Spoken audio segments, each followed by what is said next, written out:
At 2 in the morning, Daniel Hayes stood frozen in his dark kitchen, phone pressed against his ear, listening to static where Ava's voice should have been. 24 hours since the explosion, 24 hours of silence. His daughter was crying in the next room, and he couldn't breathe because this was happening again. He was losing someone he loved again, and this time it was his fault for letting her go, for being too scared, for wasting 12 years when they could have been together. The dial tone screamed in his ear. She was gone. But this story starts 3 weeks earlier when everything changed. If you're watching from somewhere in the world, drop your city in the comments below.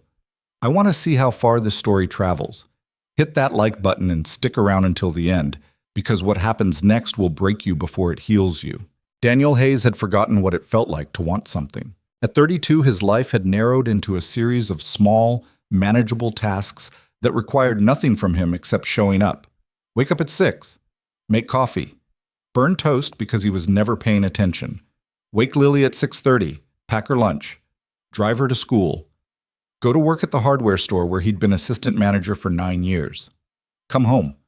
Microwave something. Help with homework. Fall asleep on the couch with the TV on because the bedroom still felt too empty. 3 years since Emma died and he still couldn't sleep in their bed. He told himself this was fine. This was enough. Lily was healthy, doing well in 6th grade, had friends. The bills got paid mostly. The house was still standing. He was functioning, which was more than he'd managed in those first 6 months after the funeral when he'd barely been able to get out of bed.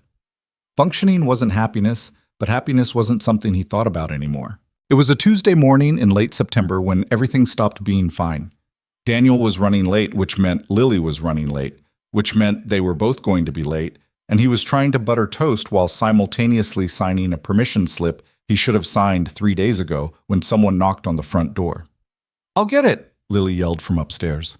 "Don't," Daniel started, but she was already thundering down the stairs in her socks, backpack half zipped, her hair still wet from the shower. He heard the door open, heard Lily's voice, bright and curious. "Hello?" Then silence. Daniel frowned, knife still in his hand, butter dripping onto the counter. "Lily? Who is it?" No answer. He walked into the hallway and stopped. Standing in his doorway, rain dripping from her dark hair onto his welcome mat, was Ava Sinclair. For a moment, Daniel's brain simply refused to process what his eyes were seeing. It was like looking at a photograph that had somehow stepped out of its frame, something that belonged to the past, to memory, suddenly occupying physical space in his present. She looked older.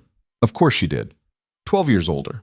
But it wasn't just age, it was polish, expensive clothes that fit perfectly, the kind of effortless elegance that came from having people whose job it was to make sure you looked flawless. Her hair was shorter, cut to her shoulders. She wore no jewelry except small diamond earrings that probably cost more than his car. She looked like money. She looked like success. She looked like someone who didn't belong in his life anymore. "Hi," Ava said quietly. Daniel realized he was still holding the butter knife. "Dad?" Lily was looking between them, confused. "Do you know her? Do you know her?" Daniel's throat had stopped working. He managed something that might have been a nod. Ava's eyes moved to Lily, and something in her expression softened. "You must be Lily. I'm Ava. I'm an old friend of your dad's." "From college?" Lily asked.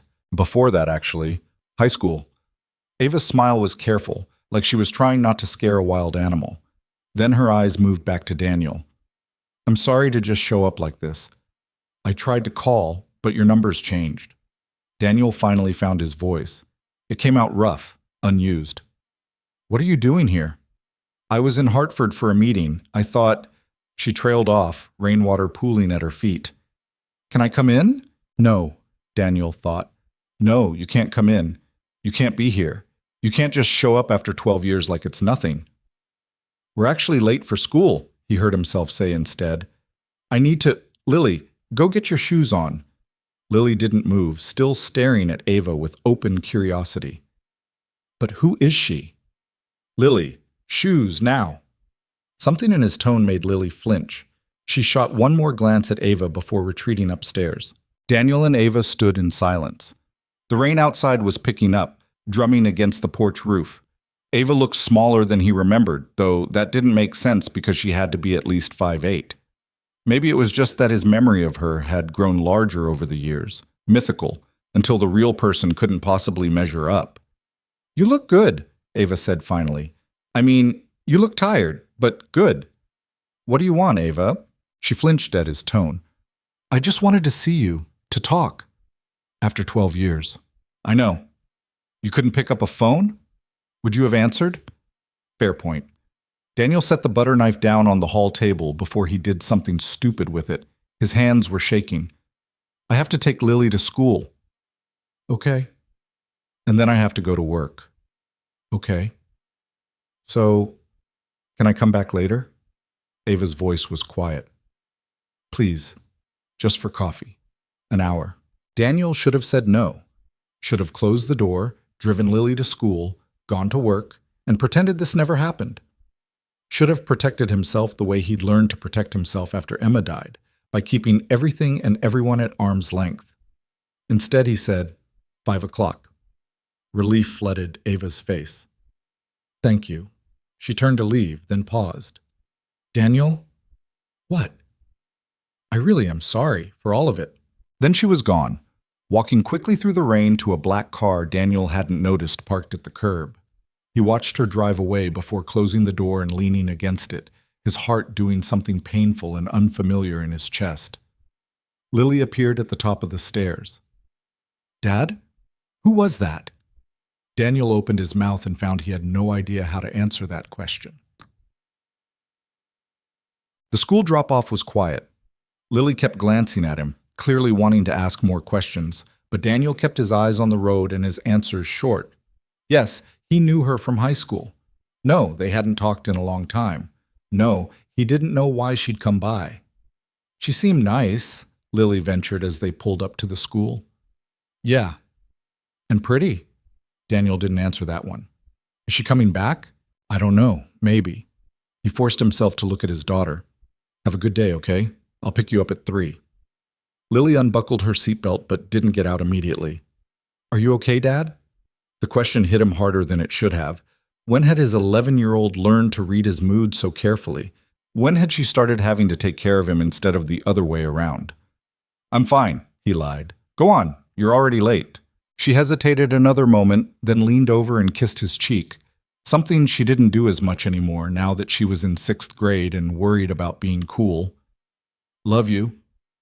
Love you too, kiddo.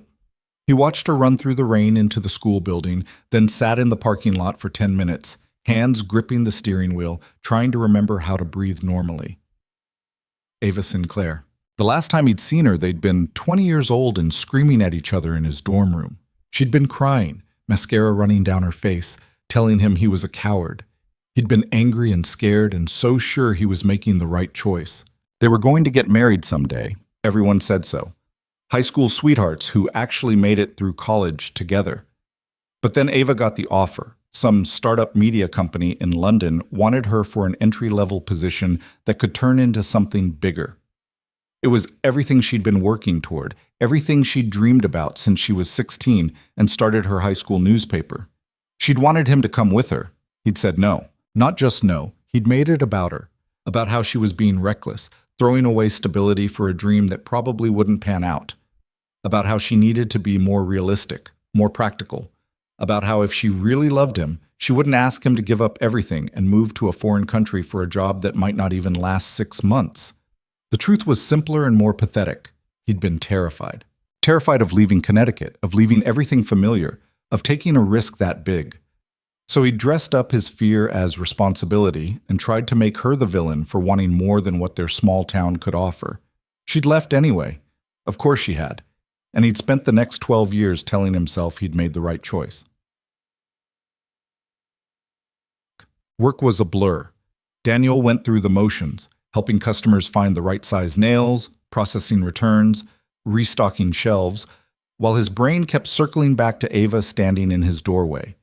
Ava with her expensive clothes and her careful smile. Ava who'd probably flown in on a private jet and was staying at some 5-star hotel in Hartford.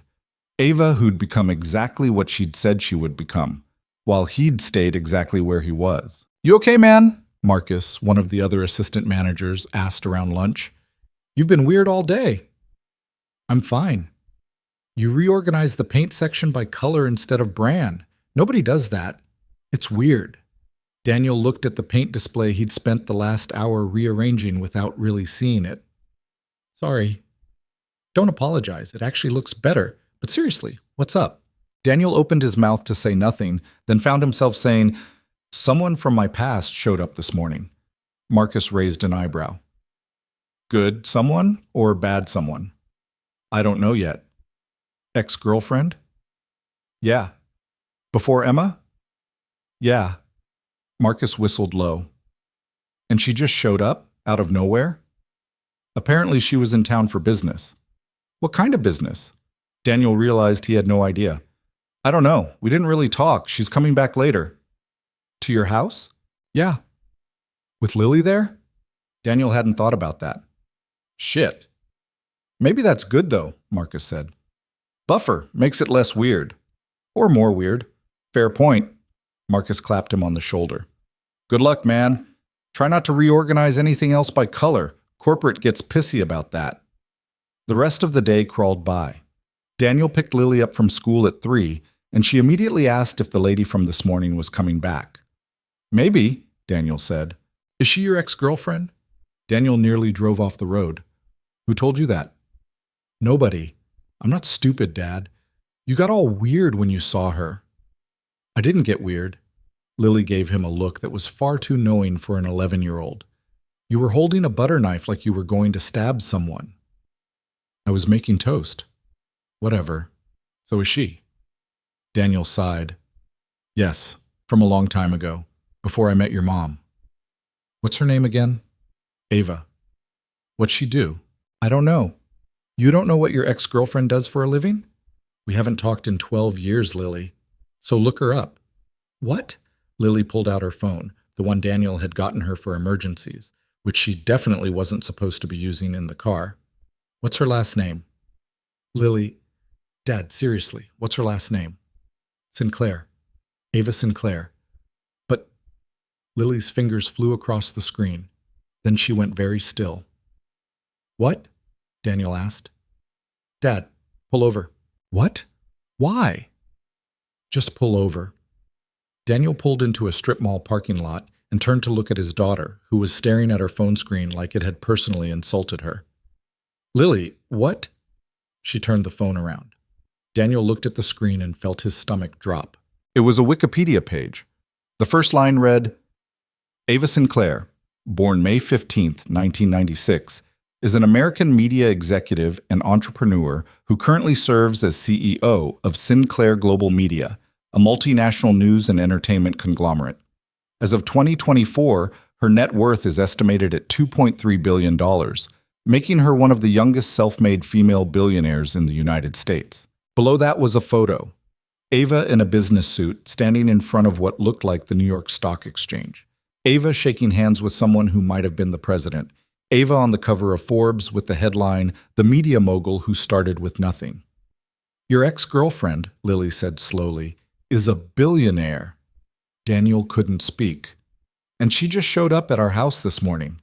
Still couldn't speak. Dad, what the hell? Language. Dad. Daniel took the phone and scrolled through the article. It was all there. The startup in London that had turned into something massive. The acquisition of 3 major news networks. The digital media revolution she'd apparently spearheaded. The awards, the accolades. The think pieces about her leadership style. And nowhere in the article did it mention that she'd once loved a scared 20-year-old boy who'd let her go because he was too afraid to follow her. Is she really coming to our house? Lily asked. She said 5 o'clock. Lily checked her phone. Dad, it's 4:30. Shit. Language. Lily, what you said it first. Daniel looked at his daughter, then at the phone, then at his watch. Okay, we need to go home and clean. Clean? Dad, we can't clean our house enough in 30 minutes to make it look good for a billionaire. She had a point. Their house was small, old, needed repairs Daniel kept putting off because he didn't have the money or the energy. The couch was from Goodwill. The TV was from 2015. There were water stains on the ceiling from when the roof leaked last winter. We can try, Daniel said. They tried. It didn't help. At exactly 5 o'clock, someone knocked on the door. Daniel had changed his shirt 3 times before Lily told him he looked fine and to stop being weird. He'd also stress cleaned the kitchen, living room, and bathroom, which Lily had documented on her phone with commentary about how she'd never seen him move that fast before. Now he stood in the hallway, Lily hovering behind him, both of them staring at the door like it might explode. "Are you going to answer it?" Lily whispered. "Yeah." "Then answer it." Daniel opened the door. Ava stood there in jeans and a sweater, looking somehow more intimidating in casual clothes than she had in her expensive morning outfit. She was holding a paper bag that smelled like Chinese food. "Hi," she said. "I brought dinner. I hope that's okay. I didn't know if you'd eaten yet, and I figured—" She stopped, seeming to realize she was rambling. "Is this okay?" "It's fine," Daniel said, stepping back to let her in. Ava walked inside and immediately smiled at Lily. "Hi again. I'm Ava." "I know," Lily said. "I Googled you." Ava's smile faltered slightly. "Oh, you're really rich." "Lily," Daniel said sharply. "What?" "She is. It said you're worth like $2 billion. Lily, go to your room." "But now." Lily shot him a betrayed look, but trudged upstairs, her footsteps deliberately heavy on each step. Ava was staring at the floor, her cheeks slightly pink. "I should have said something this morning. About the company. I just didn't know how to—" "It's fine." "It's not fine. I showed up out of nowhere and didn't even explain—" "Ava." Daniel took the bag of Chinese food before she could drop it. "It's fine. Come sit down." They moved into the kitchen because it felt safer than the living room somehow, less intimate. Daniel unpacked the food, lo mein, dumplings, orange chicken, enough for 6 people, while Ava sat at the small table where Daniel ate breakfast every morning. "Your daughter seems great," Ava said. "She's nosy." "She's smart. That's different." Daniel pulled out plates and realized they didn't match. One was from a set Emma had bought at Target. One was from his mother. One had a chip in it. He set them on the table anyway. "How old is she?" Ava asked. 11, 6th grade. "She looks like you. She's got her mom's eyes." The words came out automatically, a fact Daniel had stated 100 times before. But this time it felt weighted somehow, like acknowledging that Emma had existed, that she'd been real, that she'd mattered. Ava looked down at her hands. "I was sorry to hear about your wife. I saw the obituary online a few years ago." Of course she had. Of course Ava had been checking up on him, the same way he'd definitely not been checking up on her every few months for the past 12 years. "Thank you," Daniel said. "Was it—" Ava stopped. "Sorry, that's not appropriate to ask." "Cancer, ovarian. She fought for 2 years." "I'm sorry." "Yeah." They sat in silence for a moment. Then Ava said, "I should explain why I'm here." "Okay." She took a breath. "I'm opening a regional office in Hartford for the company. We're expanding our Northeastern news coverage, and I'm going to be based here for at least 6 months, maybe longer." Daniel felt something cold settle in his stomach. "Here, in Connecticut." "In Hartford, which is only 30 minutes from here." "Right. I know this is weird. I know I should have called first, should have given you warning, but I thought if I called, you'd tell me not to come." She looked up at him, and her eyes were the same brown he remembered, the same eyes that used to look at him like he was the only person in the world who mattered. "Would you have?" Daniel didn't answer. "I'm not here to mess up your life," Ava continued. "I'm not here to cause problems or make things complicated. I'm going to be nearby, and I wanted you to know, and I wanted to see you, to see if maybe we could be friends." Friends. Or acquaintances. Or just 2 people who used to know each other who can have coffee occasionally without it being weird. "Ava, you're a billionaire who's sitting in my kitchen eating Chinese food off mismatched plates. It's already weird." She smiled slightly. "Fair point." "Why now?" Daniel asked. "Why Hartford? You have offices all over the world. Why here?" Ava was quiet for a long moment. Then she said, Because I'm tired." "Of what?" "Of running. Of always being somewhere else, chasing the next thing. I've spent 12 years building this company, and it's been incredible, but I'm exhausted. And a few months ago, I was in London, my 6th city in 10 days, and I realized I couldn't remember the last time I'd stayed in one place long enough to buy groceries.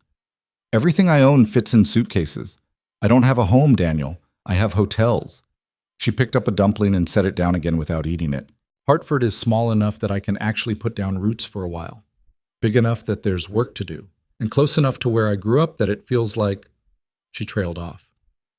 I don't know, like maybe I can figure out who I am when I'm not on a plane. And me? Daniel asked quietly. Showing up here this morning, was that part of figuring out who you are? Ava met his eyes. Maybe. I don't know. I thought about not coming, thought about just being in Hartford and never reaching out. But that felt dishonest somehow, like I was hiding. From what? From the fact that I still think about you. She said it simply, like it was just a fact, not a confession that made Daniel's chest tight. I have for 12 years, and I know that's probably not fair to say, and I know you've moved on and built a whole life, but I couldn't be 30 minutes away and pretend you didn't exist. Daniel didn't know what to say to that. The silence stretched until Lily's voice came from upstairs. Dad, can I come down yet? I'm hungry. Yeah, Daniel called back. Then to Ava. She's going to have questions. I can leave if you want. No, stay. Let's eat. Lily thundered down the stairs and stopped when she saw them both still sitting there, food untouched. Oh, are you guys like talking about serious stuff? No, Daniel said. Yes, Ava said at the same time. Lily looked between them, then grabbed a plate and started piling on lo mein. Okay, but I need food for this, so don't say anything important until I sit down. Despite everything, Daniel felt himself almost smile. They ate dinner together, the three of them crowded around the small kitchen table. Lily asked Ava 1,000 questions about London, about running a company, about what it was like being rich, about whether she had a private jet. She did, but she usually flew commercial. About whether she knew any celebrities, some, but nobody Lily had heard of. And Ava answered everything patiently, never making Lily feel stupid for asking, never talking down to her. She asked Lily questions too, about school, about friends, about what she wanted to be when she grew up. Lily was currently torn between marine biologist and YouTube star. Daniel mostly stayed quiet, watching this woman he used to know charm his daughter the same way she'd once charmed everyone at their high school. Ava had always been good with people, able to make anyone feel like they were the most interesting person in the room. Apparently that skill translated to 11-year-olds. After dinner, Lily announced she had homework and disappeared upstairs, but not before whispering to Daniel, "She's cool. You should marry her." Lily? What? I'm just saying. Then she was gone, leaving Daniel and Ava alone in the kitchen again. I should probably go, Ava said, standing up to help clear the plates. You don't have to. I know, but it's late, and you probably have work tomorrow. They cleaned up together in silence, moving around each other in the small kitchen. It should have been awkward, but somehow it wasn't. Somehow it felt familiar, like muscle memory from a lifetime ago when they used to cook dinner together in his dorm room, working in sync without having to talk. At the door, Ava paused. Can I see you again? Daniel knew he should say no.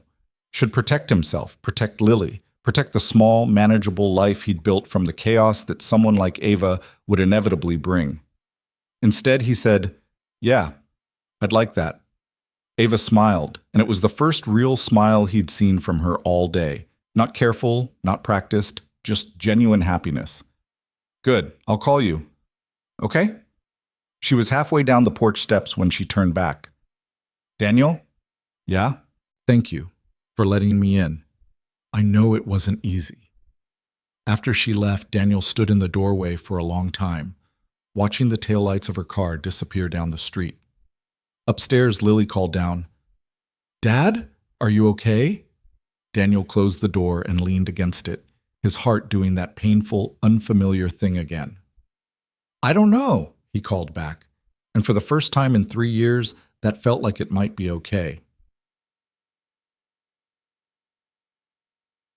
The next 3 weeks passed in a blur that Daniel couldn't quite process. Ava started showing up at random times, Saturday morning with coffee and bagels, Wednesday evening with ingredients for stir-fry, Sunday afternoon with questions about the best hiking trails nearby. Each time, Daniel told himself he should set boundaries, should make it clear that she couldn't just appear whenever she wanted. Each time, he let her in anyway. It was confusing and destabilizing and wonderful and terrifying, often all at once. Ava fit into his life like she'd never left, like the 12 years between them had collapsed into nothing. She remembered how he took his coffee. She knew he hated mushrooms. She caught his references to books they'd read together in high school. But she was also completely different, confident in a way she hadn't been at 20, comfortable with silence, less desperate to prove herself, more certain of her worth. She told stories about negotiating with media executives in Tokyo, and it sounded as natural as discussing the weather. And Lily adored her. That was the part that scared Daniel the most, watching his daughter light up whenever Ava arrived, watching them bond over cooking experiments and bad movies, and the kind of easy conversation Daniel had forgotten was possible. Ava never tried to replace Emma, never overstepped, but she also didn't hold herself at a distance. She was just present, reliably, consistently present in a way that made Daniel realize how isolated he and Lily had been. It was during the third week, on a Saturday morning, that everything shifted. Ava had shown up early with a bag of groceries, announcing that she was going to teach Lily how to make pancakes from scratch. Daniel had been skeptical. Ava had never been much of a cook, but apparently billionaires had time to take cooking classes. Now Daniel stood in the kitchen doorway, coffee in hand, watching Ava and Lily work side by side at the counter. Lily was measuring flour while Ava cracked eggs into a bowl, both of them laughing about something Daniel had missed. Ava was wearing Emma's old apron. Daniel hadn't realized it was even still in the drawer. He'd packed away most of Emma's things 2 years ago, donated her clothes and jewelry, kept only a few items he couldn't bear to let go of. But somehow the apron had remained shoved in the back of the kitchen drawer. And now Ava was wearing it, her hair pulled back in a messy bun, flour on her cheek, looking more at home in Daniel's kitchen than she had any right to.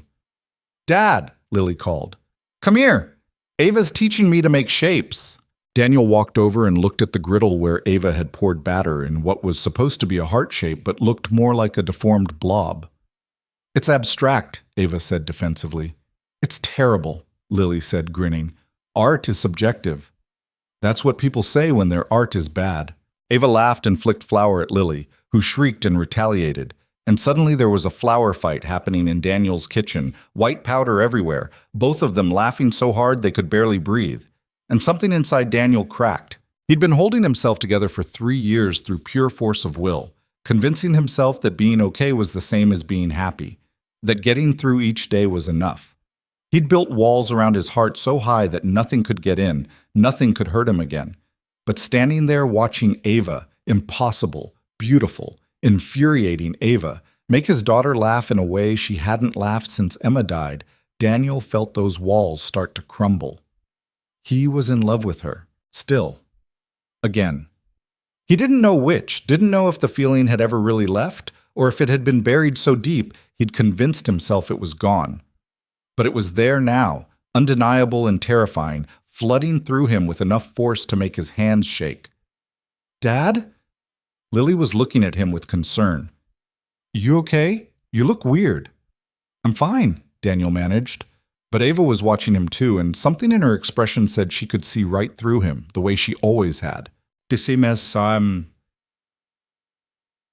Later, after they'd eaten the pancakes, which were actually pretty good despite their deformed shapes, after Lily had gone to her room to video chat with friends, Daniel and Ava sat on the porch watching the afternoon fade into evening. "Thank you," Daniel said. "For today. For all of this." "You don't have to thank me. I like being here." "Why?" Ava was quiet for a moment. "Because this feels real. Everything else in my life is hotels and airports and conference calls with people who want something from me. But here, I'm just Ava, making terrible pancakes with your daughter. It's the most normal I've felt in years." "Normal," Daniel repeated. "You're a billionaire, Ava. You're never going to be normal." "Maybe not, but I can be happy." She turned to look at him. "I haven't been. Happy, I mean. Not really. I thought success would be enough, thought building something that mattered would fill whatever was missing. But it didn't." "What's missing?" "This. Connection. People who know me. Who knew me before I was Ava Sinclair media mogul." She smiled sadly. "Do you know I can't remember the last time someone called me just to talk? Everyone wants something. A quote for an article, support for a project, investment in their startup. Nobody just wants to know how I'm doing." Daniel thought about all the nights he'd spent alone on this porch, missing Emma, missing the feeling of being known. I get that. Do you? After Emma died, people were great at first. Casseroles and sympathy cards and offers to help. But after a few months, they stopped knowing what to say. And I stopped knowing how to be around them. So I pulled back, and they let me. And now I have maybe 2 people I'd call friends. And one of them is my daughter. That's lonely. Yeah. They sat in silence, watching the sky turn pink and orange. I missed you, Ava said quietly. For what it's worth, I was angry for a long time, angry that you wouldn't come with me. But I missed you the whole time. Daniel's throat felt tight. I was an idiot. You were scared. That doesn't make it better. No, but it makes it human. Daniel turned to look at her, this woman who'd become a stranger and was somehow still the most familiar person in his world. What are we doing, Ava? I don't know. What do you want to be doing? It was such a simple question, but Daniel couldn't remember the last time anyone had asked him what he wanted. For 3 years, his life had been about what Lily needed, what he had to do, what he could manage. Want hadn't been part of the equation. I don't know, he admitted. That's okay. We can figure it out. Can we? Ava reached over and took his hand. Her fingers were warm, familiar in a way that made Daniel's chest ache. I'm not leaving, Daniel. I'm here for at least 6 months, probably longer. We have time. Time. 3 years ago, Daniel had thought he had time, thought he and Emma would grow old together, thought they had decades ahead of them. Then cancer had stolen that future in 24 months. Time wasn't guaranteed. Time was something you lost if you waited too long. Daniel looked at Ava, at her hand in his, at her eyes watching him with something that looked like hope, and made a decision. He kissed her. It wasn't planned, wasn't smooth. He just leaned over and pressed his lips to hers, his heart hammering so hard he thought she might feel it. For a second, Ava went still. Then she kissed him back. It was nothing like kissing her had been 12 years ago. Back then, they'd been kids who thought they knew everything. Now they were adults who knew they didn't, who'd both been broken in different ways, who understood that love wasn't enough to solve everything, but it was still good, still right in a way that made Daniel's entire body feel like it was waking up from a long sleep. When they finally pulled apart, Ava was looking at him with wide eyes. Sorry, Daniel said. I should have asked first. Shut up, Ava said. Then she kissed him again. This time Daniel let himself fall into it. Let himself feel it without overthinking, without planning, without protecting himself from the possibility of getting hurt. Just this moment, this woman, this impossible second chance he hadn't known he wanted until 3 weeks ago. When they broke apart again, both breathing hard, Ava rested her forehead against his. If you're going to kiss me, she whispered, then kiss me properly this time. Daniel laughed, actually laughed, the sound startling him with how genuine it was. Yeah, he said, I can do that. And sitting on his porch as the sun set and the first stars appeared, Daniel Hayes kissed Ava Sinclair properly. Somewhere inside, his daughter was probably watching from her bedroom window and planning their wedding. Somewhere in the future, things would get complicated and messy and hard.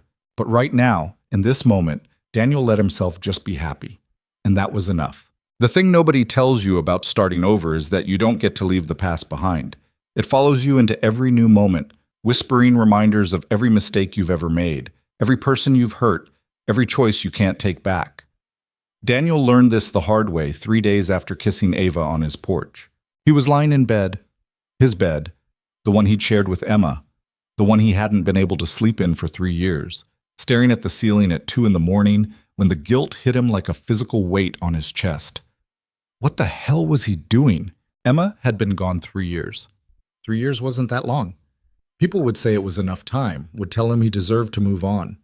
But those people hadn't watched their wife waste away in a hospital bed, hadn't held her hand while she stopped breathing, hadn't promised her in those final moments that he'd take care of Lily, that he'd be okay, that he wouldn't fall apart. He'd barely kept that promise as it was. And now here he was, kissing another woman. Not just any woman, the woman he'd loved before Emma, the woman he'd chosen not to follow, which meant on some level he'd chosen Emma instead. Which meant what? That Emma had been second choice? That their entire marriage had been built on the foundation of his cowardice? Daniel sat up, his heart racing, his hands shaking. The room felt too small, the walls closing in. He grabbed his phone and did something he hadn't done in months. He opened the folder of photos from Emma's last year. Pictures from the hospital. Pictures of her smiling even though she was dying. Pictures of Lily curled up next to her in the hospital bed, both of them pretending everything was going to be fine. The last photo was one Daniel had taken the day before Emma died. She'd been barely conscious, her skin gray, her breathing labored. But she'd opened her eyes when Lily climbed into bed with her, and for just a moment she'd smiled.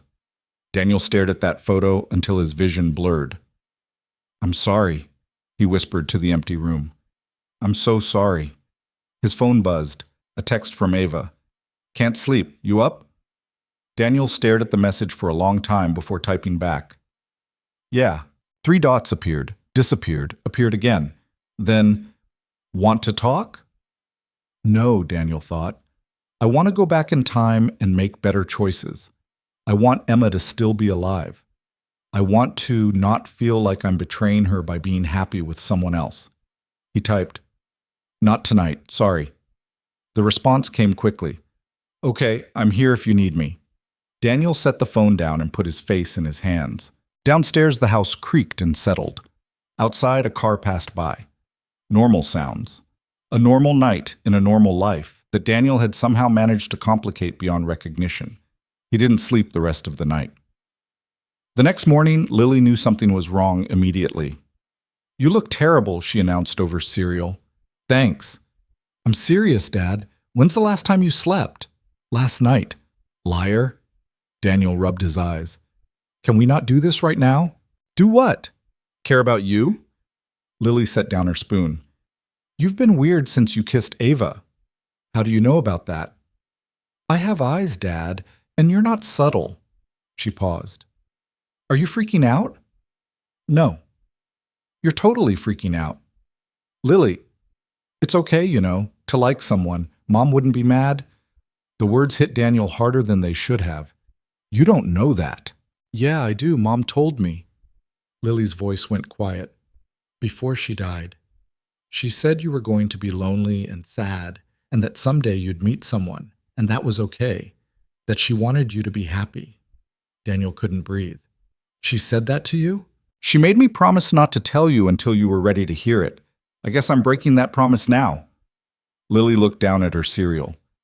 "She also said you'd probably be an idiot about it and need someone to tell you it was okay. Her words, not mine."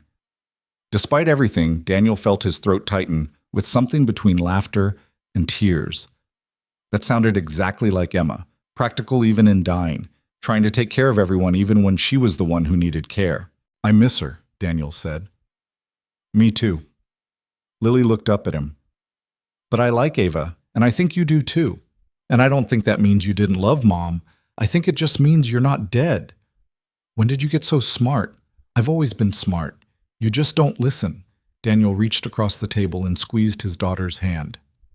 "I'm sorry for being weird, for freaking out. Are you going to keep seeing Ava?" "I don't know. Maybe. If she still wants to after I've been a complete mess about it." "She will. She's into you. It's kind of gross, actually." "Lily." "What? You guys make googly eyes at each other. It's disgusting." Despite everything, the guilt, the fear, the sleepless night, Daniel smiled. "Go get ready for school. Are you going to be okay?" "Eventually." That seemed to satisfy her. She dumped her bowl in the sink and headed upstairs, leaving Daniel alone with his coffee and his thoughts. He needed to talk to Ava, needed to explain the mess in his head before he made it worse by avoiding her. But the thought of calling her, of trying to articulate feelings he barely understood himself, made his stomach turn. So he did what he always did when he needed to think. He went to work. Marcus found him reorganizing the lumber section 2 hours before his shift started. "Okay, now I know something's wrong," Marcus said. "Nobody reorganizes lumber at 6 in the morning unless they're having a crisis." "I'm fine." "You said that last time, and then you reorganized paint by color like a psychopath." Marcus leaned against a stack of 2x4s. "This about the billionaire ex-girlfriend?" "Yeah." "She dump you already?" "No, I'm just being an idiot." "About?" Daniel set down the board he was holding. I kissed her, and now I feel like I'm cheating on my dead wife. Marcus winced. Shit, man. Yeah. But you know you're not, right? Cheating, I mean. Emma's been gone 3 years. I know that logically, but it doesn't feel that way. Did Emma ever say anything about it before she died? Daniel thought about what Lily had told him that morning. Apparently she told Lily I'd meet someone eventually, and that it was okay, that she wanted me to be happy. There you go then. But what if I'm not ready? What if I'm going to mess this up because I can't get my head right? Marcus was quiet for a moment. Then he said, Can I tell you something? Sure. My mom died when I was 16. Car accident. My dad was a wreck for like 5 years. Didn't date, didn't go out, just worked and came home and sat in front of the TV. We all thought that was it for him, that he was done. What happened? He met someone at the grocery store. Total accident. She dropped her oranges. He helped her pick them up. They started talking. 6 months later, they were married. That fast? Yeah. And you know what he told me? He said he'd spent 5 years being lonely because he thought that's what he owed my mom. Like being sad forever was how he proved he'd loved her. But then he realized my mom would have hated that. Would have kicked his ass for wasting 5 years being miserable when he could have been happy. Marcus pushed off from the lumber stack. I'm not saying you need to marry this woman tomorrow. I'm just saying maybe don't punish yourself for feeling something good. Emma wouldn't want that. After Marcus left, Daniel stood alone in the lumber section for a long time, his phone heavy in his pocket. Finally, he pulled it out and texted Ava. Can we talk? Tonight after I pick up Lily from school? The response came almost immediately. Of course. Your place or mine? Daniel hesitated, then typed, Yours. I want to see where you're living. Okay, I'll send you the address. The rest of the day crawled by. Daniel went through the motions at work, picked up Lily from school, dropped her off at her friend's house for a sleepover she'd been planning for weeks. Then he drove to the address Ava had sent, his stomach in knots the entire way. The address led him to a renovated warehouse building in downtown Hartford, the kind of place that had probably been industrial 50 years ago and was now luxury lofts for people who thought exposed brick was a personality trait. Daniel parked his 12-year-old Honda next to a Tesla and a Mercedes and immediately felt out of place. The lobby was all glass and steel, with a doorman who looked at Daniel like he might be there to rob someone. Daniel gave Ava's name and apartment number, and the doorman's expression shifted from suspicious to obsequious so quickly it was almost funny. Of course, sir. Ms. Sinclair is expecting you. 20th floor, unit 2003. The elevator was the kind that moved so smoothly you could barely tell it was moving. Daniel watched the numbers climb and tried to figure out what he was going to say. The elevator opened directly into Ava's apartment.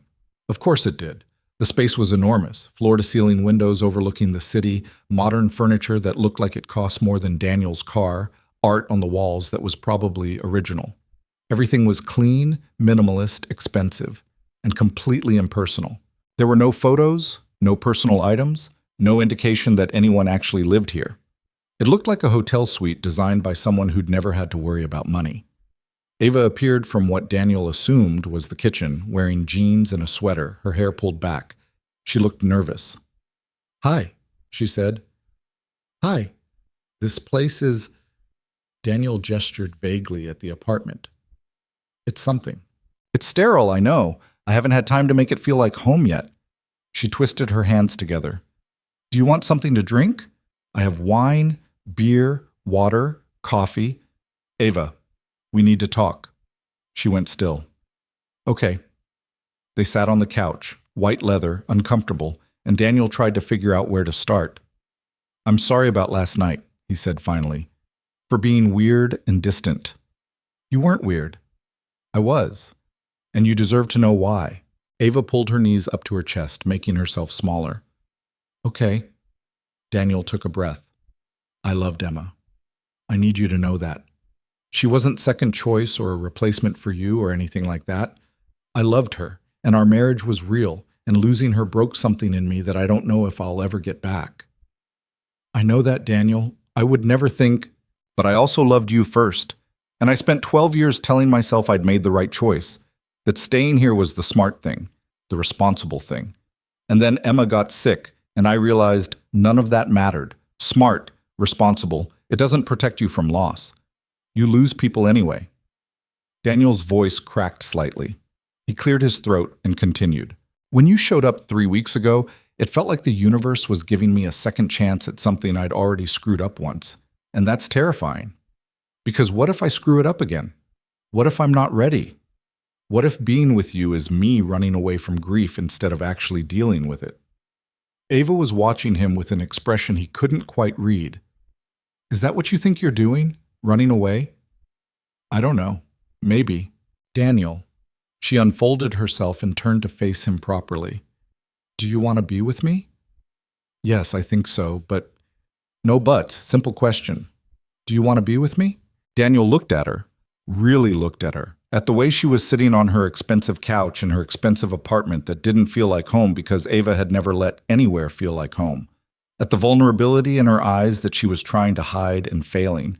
At the woman who'd built an empire from nothing but was still nervous asking if he wanted to be with her. Yes, he said. I want to be with you. Okay? Then let's start there.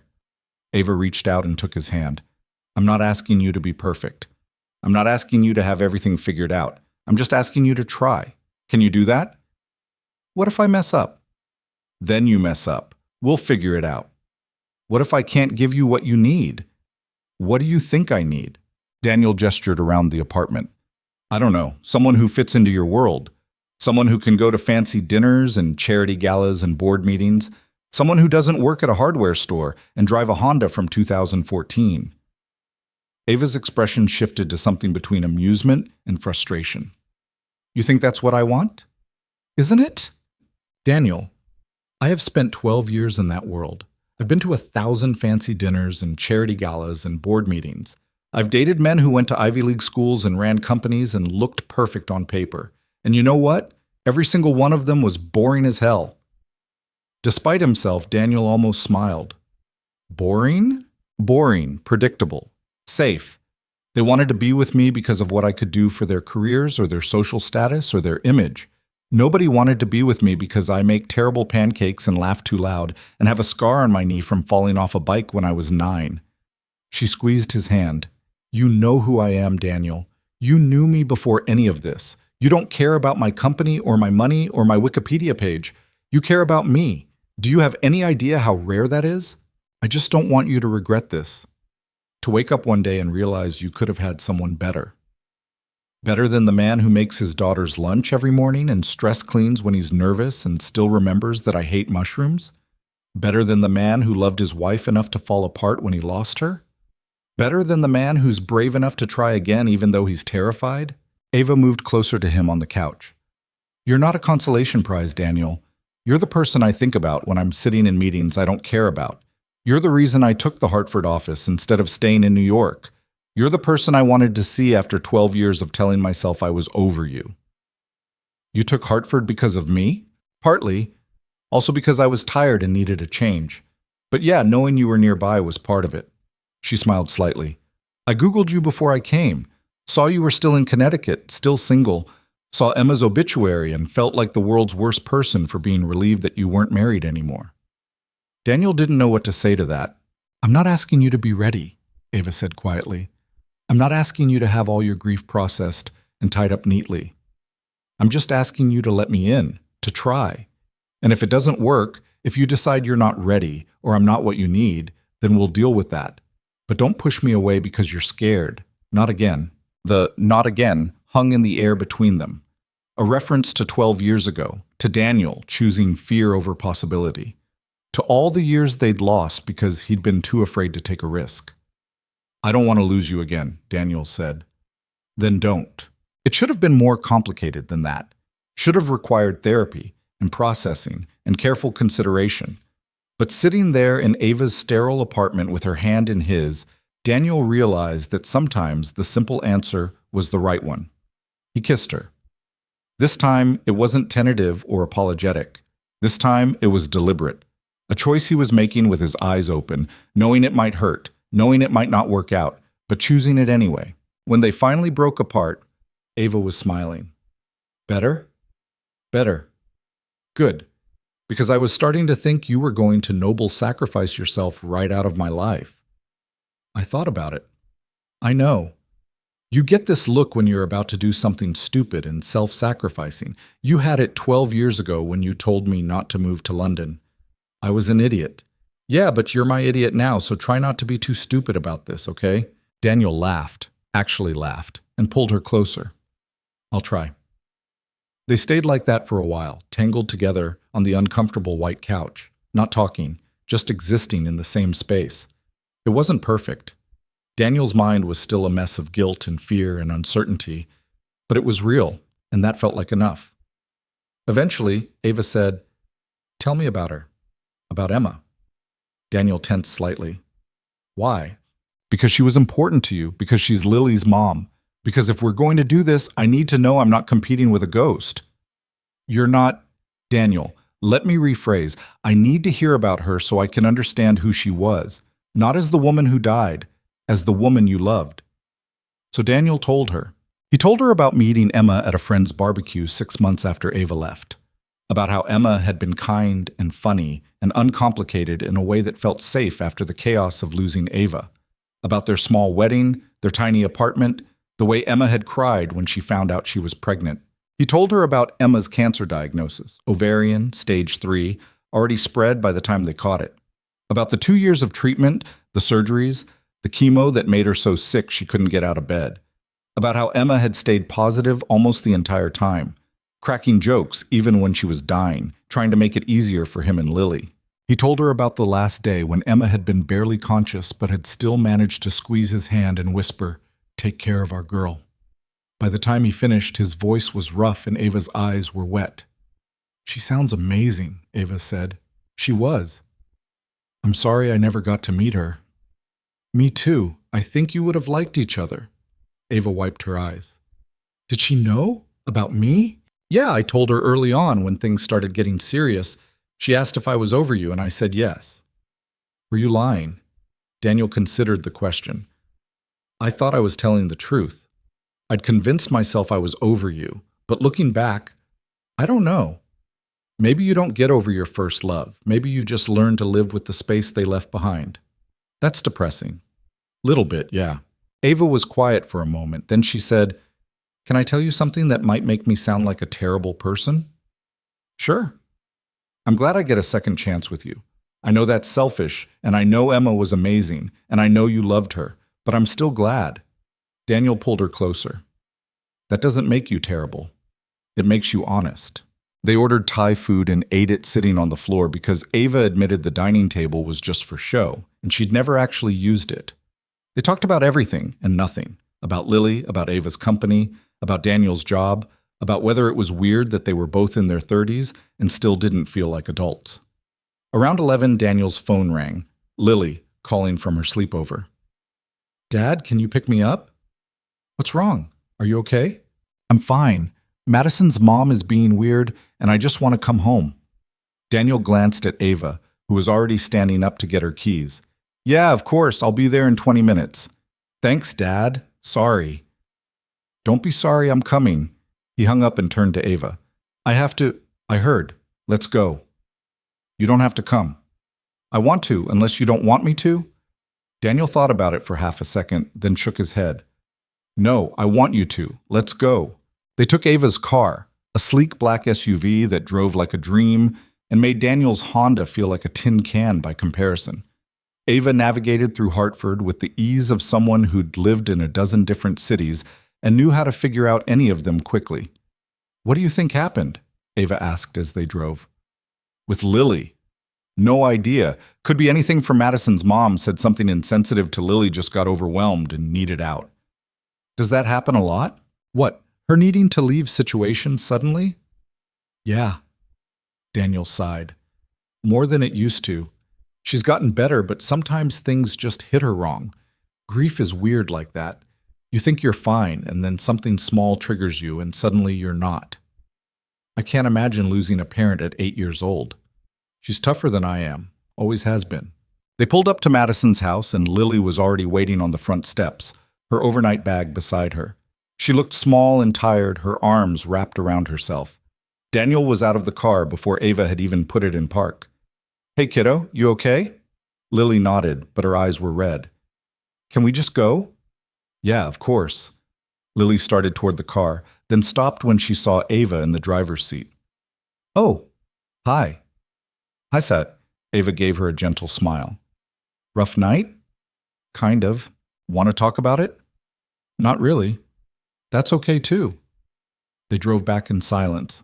Lily sat in the back, staring out the window, and Daniel kept glancing back at her, trying to gauge how bad it was. When they pulled up to Daniel's house, Lily said quietly, Madison's mom kept talking about how lucky I was that my dad hadn't remarried yet. About how stepmoms are always evil, and I should enjoy having my dad to myself while it lasted. Daniel felt his jaw clench. Jesus Christ. She meant well, I think, but it made me feel weird, like if you ever did meet someone, I'd have to hate them or something, like that's what's supposed to happen. In the driver's seat, Ava had gone very still. Lily, look at me. Daniel turned in his seat to face his daughter. When I meet someone, you don't have to hate them. You don't have to feel anything you don't actually feel.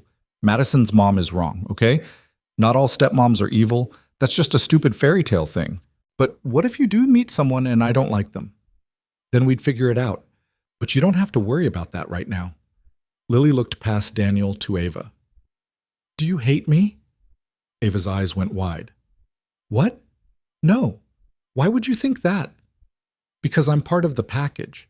If you want to be with my dad, you have to deal with me too. That's annoying. Lily, you're not annoying. Ava paused, choosing her words carefully. You're part of what makes your dad who he is, and I like who he is, which means I like you too. Not because I have to, because I actually do. Even though I'm 11 and kind of a mess sometimes, everyone's kind of a mess sometimes. I'm 30 and a mess most of the time. Despite herself, Lily smiled slightly. You're not a mess, you're a billionaire. Those things aren't mutually exclusive. They sat in the driveway for another few minutes, talking about nothing important, until Lily's shoulders relaxed and some of the tension left her face. Then they went inside and Ava made hot chocolate while Lily changed into pajamas, and they all ended up on the couch watching some terrible movie Lily had picked. Halfway through, Lily fell asleep with her head on Daniel's shoulder. Ava looked at them and smiled. You're good at this. At what? Being a dad. Being there for her. I'm mostly just making it up as I go. That's what everyone does, but you're making it up pretty well. Daniel looked down at his daughter, her face peaceful in sleep, and felt something in his chest loosen. Maybe Ava was right. Maybe he was doing okay. Maybe being a mess and being enough weren't mutually exclusive either. Thank you, he said quietly, for tonight, for coming with me, for being good with her. You don't have to thank me. I want to. Ava leaned over and kissed him softly, careful not to wake Lily. We're going to figure this out. All of it. I promise. And sitting there in his living room with his daughter asleep on one side and Ava on the other, Daniel let himself believe her. The next 6 weeks passed in a strange blur of normal and impossible, like Daniel's life had split into two parallel versions of itself that somehow existed at the same time. There was the regular life.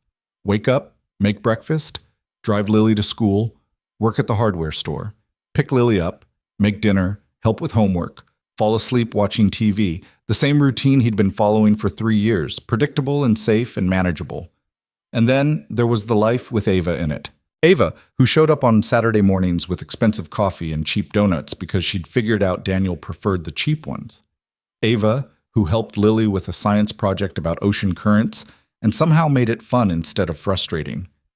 Ava, who fell asleep on Daniel's couch during movie nights and snored softly, which she denied every time he mentioned it. Ava, who was patient with Daniel's moments of panic and grief and guilt, who never pushed when he pulled back, who let him set the pace, even though he knew she probably wanted more. It wasn't perfect.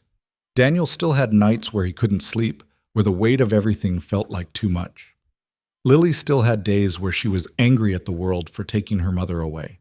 And Ava was still running a billion-dollar company, which meant there were late-night conference calls and early morning flights, and days when she was physically present but mentally somewhere else entirely. But it was working. Somehow, impossibly, it was working. Until the morning Ava's phone rang at 6 a.m. while she was making pancakes in Daniel's kitchen. She glanced at the screen and her entire expression changed. I have to take this. She stepped out onto the porch, and through the window Daniel could see her pacing, one hand pressed to her forehead in the way she did when she was stressed. The call lasted 15 minutes. When she came back inside, she looked pale. "What's wrong?" Daniel asked. "There's a situation. In Ukraine." Ava set her phone down on the counter like it might explode. "One of my regional offices.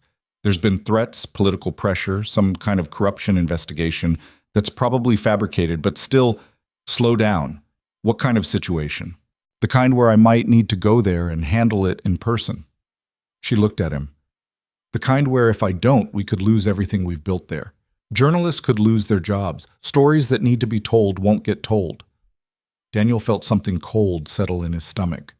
Ukraine, as in Eastern Europe, as in near an active conflict zone. It's not that close to the fighting. "Ava, I know how it sounds." She ran her hands through her hair. "I don't want to go. I have people who are supposed to handle this kind of thing, but they're saying it needs to be me. That it'll make a difference if I show up personally." "When?" "They want me on a plane tonight." "Tonight." Daniel looked at the half-made pancakes on the griddle, at the coffee cups on the counter, at the entire morning they'd been planning. Lily was supposed to sleep in. They were going to spend the day doing nothing important, and felt it all slipping away. "How long?" he managed. 2 weeks. Maybe 3. 3 weeks. It shouldn't have felt like a lifetime. People traveled for work all the time. Ava had probably spent most of the last 12 years on planes, but something about the timing, about how good things had been lately, made Daniel's chest tight with fear he didn't want to name. "Okay," he heard himself say. Ava looked at him sharply. "Okay? That's it? What do you want me to say?" "What do?" "I don't know." "That you don't want me to go. That it's dangerous and stupid and I should send someone else?" "Is it dangerous and stupid?" "Probably." "Can you send someone else?" Ava was quiet for a moment. "Technically, yes, but it won't be as effective. These are relationships I've built personally. Trust that took years to establish. If I send someone else, there's a good chance we lose it all anyway." Daniel turned off the griddle before the pancakes could burn. His hands were shaking slightly, so he shoved them in his pockets. "Then you have to go." "Daniel, you built this, Ava. This company, these relationships. I'm not going to be the person who asks you to abandon that. Even if it means leaving for 3 weeks? Even then." He forced himself to look at her. 12 years ago, I asked you not to go. Asked you to stay here, to give up your dreams, to be safe. And you left anyway, and you built something incredible. I'm not making that mistake again." Ava crossed the kitchen and took his face in her hands. "You're not making a mistake. You're allowed to ask me to stay. You're allowed to tell me you're scared." "I am scared. I'm terrified. But I'm not going to control you because of it." "This isn't about control, it's about—" "What do you want, Ava?" Daniel asked, echoing the question she'd asked him weeks ago. "Not what your company wants, not what's most effective or most responsible. What do you want?" Ava's eyes searched his face. "I want to handle this. To fix it. I want to protect the people who work for me and the stories they're trying to tell." She paused. "But I also want to stay here. With you. With Lily. I want both, and I can't have both. So you have to choose." "Yeah." "Then choose." Daniel kissed her forehead. "I'll support whatever you decide." Ava pulled back, looking at him like he'd said something in a foreign language. "The old Daniel would have begged me to stay. The old Daniel was a coward who lost you because of it. And now? Now I'm a coward who's trying really hard not to be." Daniel managed something like a smile. "Go. Do what you need to do. We'll be here when you get back." Lily appeared in the doorway, rubbing sleep from her eyes. "Why are you guys being weird? And where are my pancakes?" Ava knelt down so she was eye level with Lily. "I have to go on a trip, for work. I'm going to be gone for a couple weeks." Lily's face fell. "Oh. I'm sorry, sweetheart. I know we had plans." "It's okay. You have to work." But Lily's voice was small, and she wouldn't meet Ava's eyes. "Hey." Ava waited until Lily looked at her. "I'm coming back, I promise. Mom promised she'd come back from the hospital too." The words hung in the air like a slap. Ava's face went pale, and Daniel felt his heart crack. "Lily," he started, but Ava held up a hand. No, she's right. Ava took Lily's hands. Your mom couldn't keep that promise, and that's not fair, and it's not okay. And I can't promise you that nothing bad will happen to me, because I don't know that. Nobody knows that. Lily's eyes were filling with tears. But I can promise, Ava continued, that I'm going to do everything I can to come back, that I'm going to be careful, and that whether I'm here or halfway across the world, I care about you. That doesn't change. But what if something happens? Then your dad will be here, and you'll be okay, because you're strong and brave and you've survived worse than me being gone for 3 weeks. Lily threw her arms around Ava's neck and held on tight. Ava hugged her back, and over Lily's shoulder her eyes met Daniel's. There was fear there, and guilt, and something else Daniel couldn't quite name. Later, after Lily had gone back to bed and they'd given up on making breakfast, Daniel and Ava sat on the porch steps watching the morning sun burn off the last of the fog. I don't have to go, Ava said quietly. I could send Marcus. He's my VP of International Operations. He's good. Maybe not as good as me being there personally, but good enough. Is that what you want to do? I don't know what I want to do. A month ago, I would have been on that plane without a second thought. But now, she gestured vaguely between them. This changes things. It doesn't have to, doesn't it? Daniel, I've spent my entire adult life putting work first. It's how I built everything. But watching Lily's face just now, hearing her say what she said, I don't want to be the person who keeps leaving. Daniel thought about Emma, about the promises she'd made that cancer had broken, about how much Lily had already lost and how unfair it was to ask her to risk losing someone else. But he also thought about Ava at 20, crying in his dorm room because he'd asked her to choose between him and her dreams. He thought about 12 years of regret. You're not leaving, he said finally. You're going on a business trip. There's a difference. Is there? Yeah, leaving is what you did 12 years ago when I was too stupid to come with you. Leaving is permanent. This is just temporary. But what if it's not? What if this is just the first of 100 trips? What if 6 months from now we're having the same conversation and you're still telling me it's okay when it's clearly not? Then we'll deal with it then. But don't make that decision now based on something that hasn't happened yet. Ava leaned her head on his shoulder. When did you get so wise? I'm not wise. I'm just trying not to repeat the same mistakes. They sat in silence for a while. A car passed by. Someone's dog barked in the distance. Normal sounds from a normal morning that felt anything but normal. I need to tell you something, Ava said, before I go. Daniel's stomach clenched. Okay, I'm in love with you. Still. Again. I don't know which, but I am. And I need you to know that before I get on a plane, just in case, don't. Just in case, Ava continued firmly, something happens, and I don't get to say it later. I love you. I probably never stopped. And these last few weeks have been the happiest I've been in 12 years. Daniel's throat felt tight. Ava, you don't have to say it back. I know you're still working through things with Emma and grief and all of it. I just needed you to know.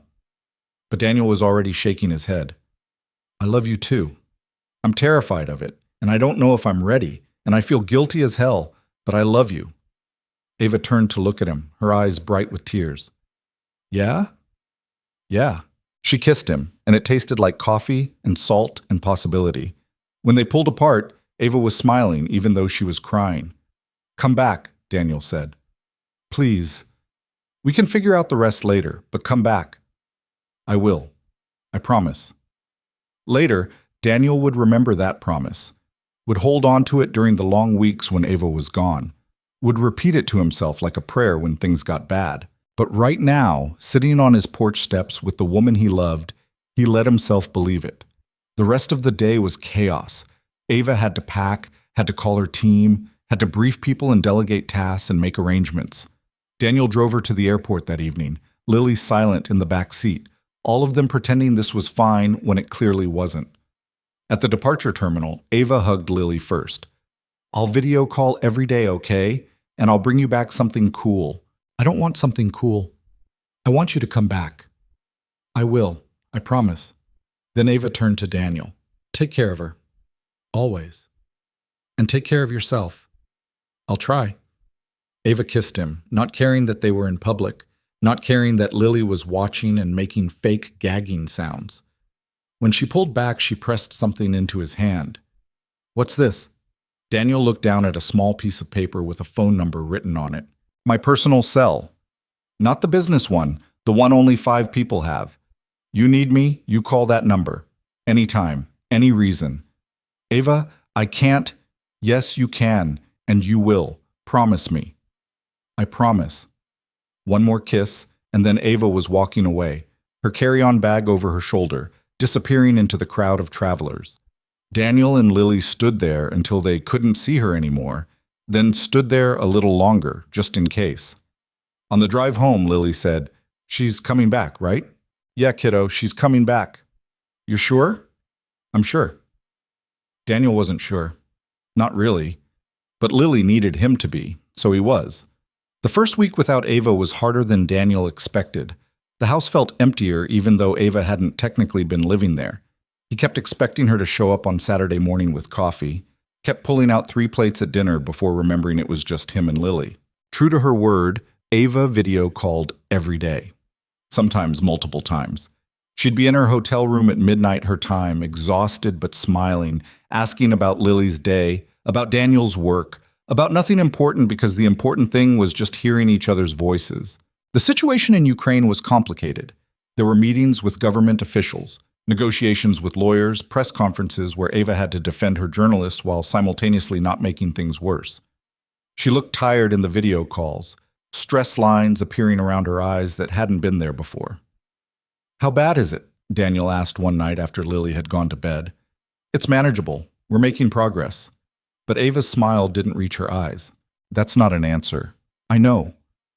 "Ava, it's fine, Daniel, really. Just some political posturing that we need to navigate carefully. Nothing dangerous."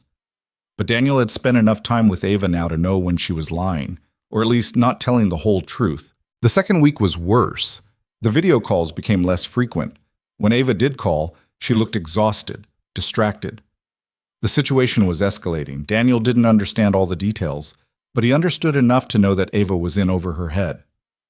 "Maybe you should come home," he said during one late-night call. "I can't. Not yet. We're close to a resolution." "How close?" "A few more days, maybe a week." A week turned into 10 days. The video calls became shorter, more sporadic. Ava's face on the screen looked thinner, paler. The stress lines had become permanent. Lily started sleeping in Daniel's bed again, something she hadn't done since the first year after Emma died. She didn't say why, but Daniel knew. She was scared. They both were. On day 17, Daniel was at work when his phone rang. Unknown number. "Hello? Daniel? It's James. James Chen, Ava's VP." Daniel's stomach dropped. "What's wrong?" "Nothing's wrong. Well, it's complicated. Is there somewhere you can talk privately?" Daniel stepped into the break room and closed the door. "I'm alone." "What happened?"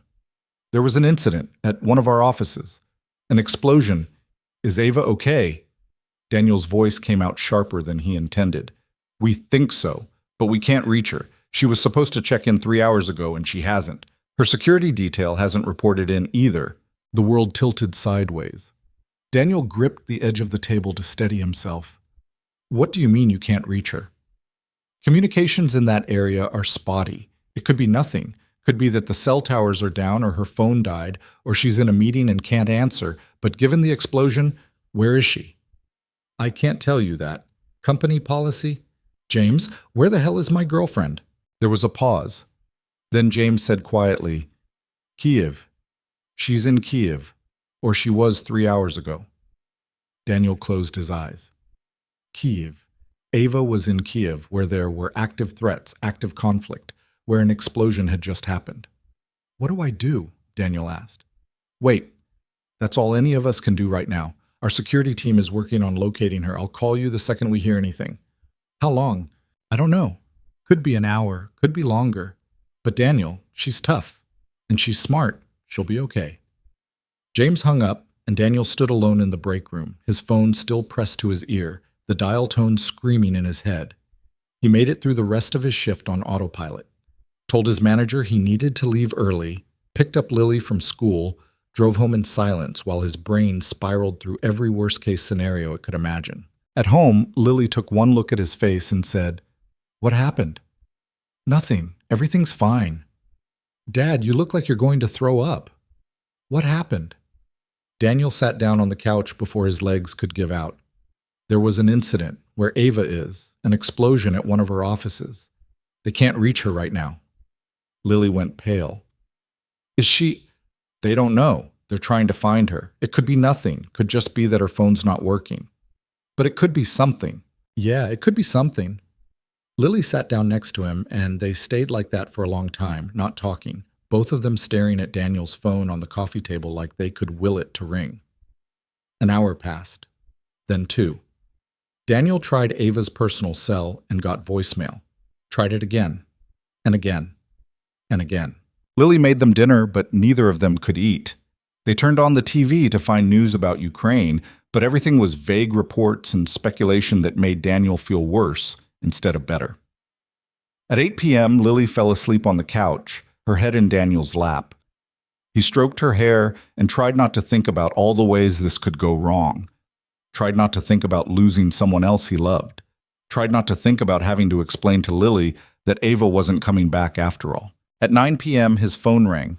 Unknown number again. Daniel's hand shook so badly, he almost dropped the phone. "Hello? Daniel?" It was Ava's voice. Rough, exhausted, but unmistakably Ava. Daniel couldn't breathe, couldn't speak, just held the phone against his ear and tried not to fall apart. "Daniel, are you there?" "I'm here." His voice cracked. "Are you okay?" "I'm fine. I'm safe." "The explosion, it was at a building 2 blocks from our office. We got locked down for security reasons, and I couldn't get to my phone. I just got to the hotel and found about 100 missed calls from everyone.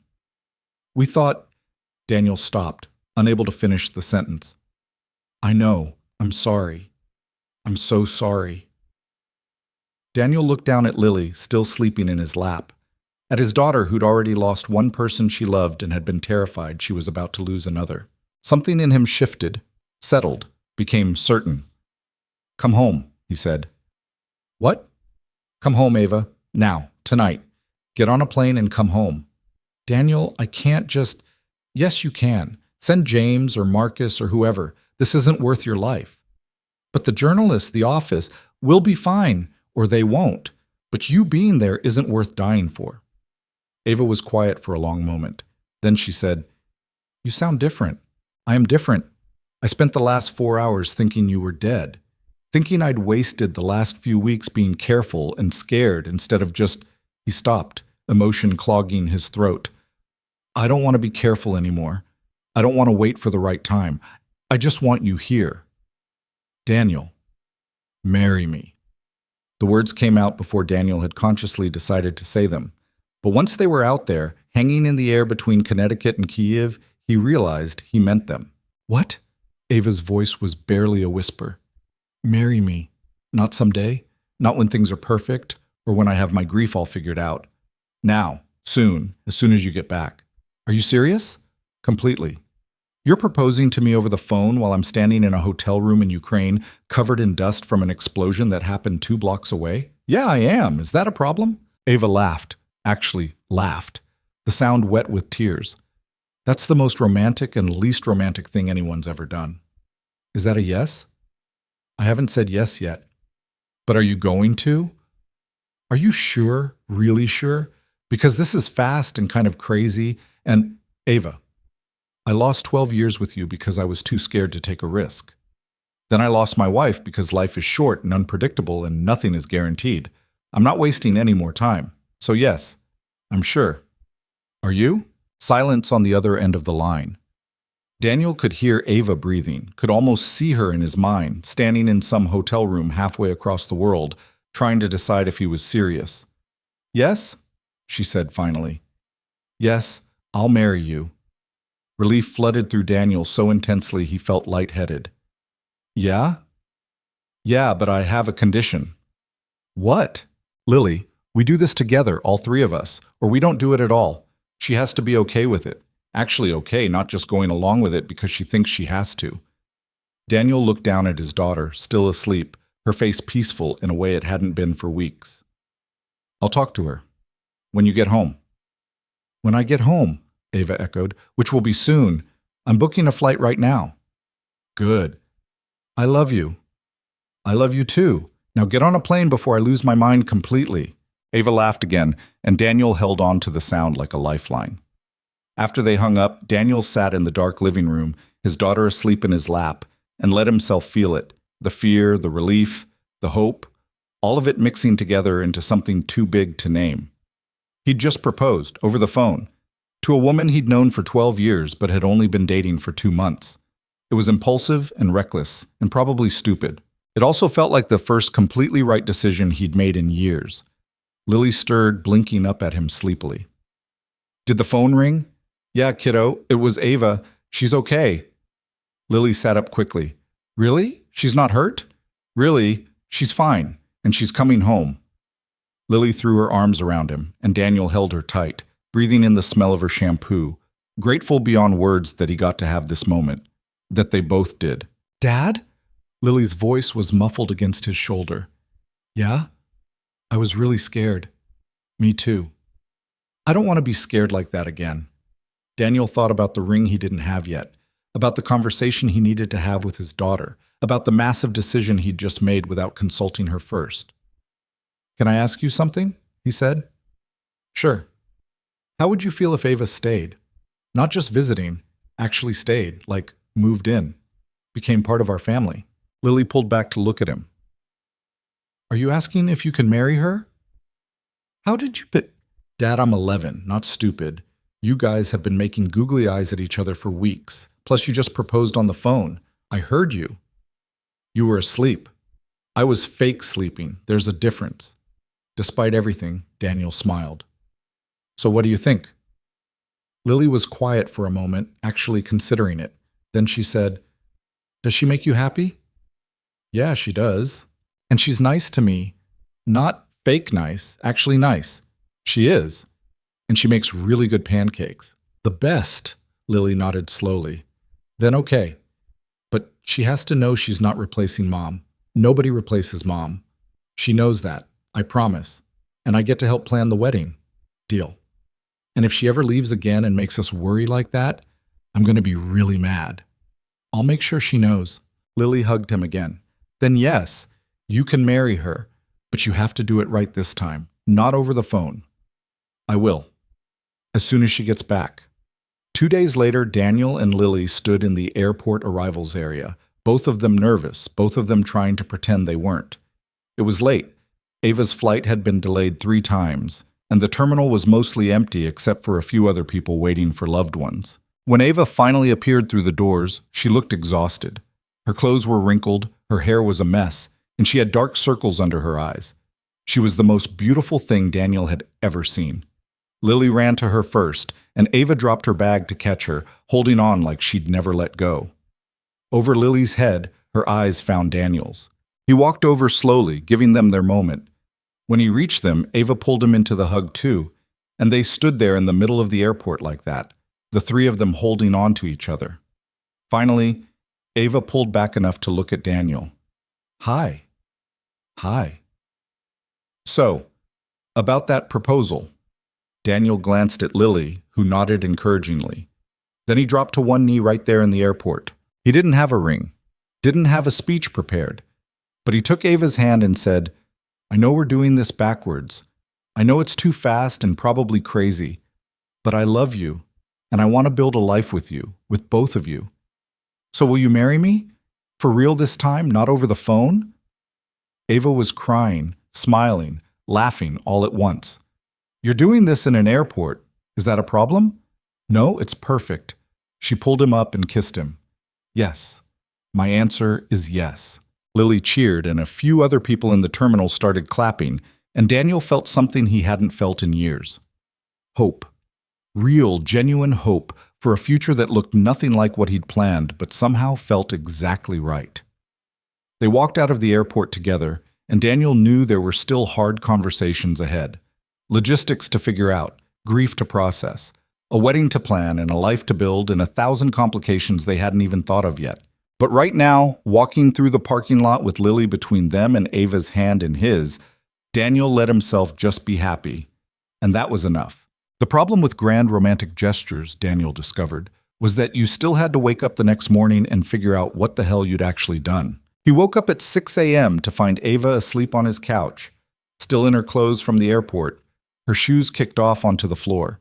She'd been too exhausted to drive back to her apartment, so she'd crashed here, and Daniel had given her the couch because letting her sleep in his bed felt like a step too far, too fast, even though he'd just proposed to her in an airport 12 hours earlier.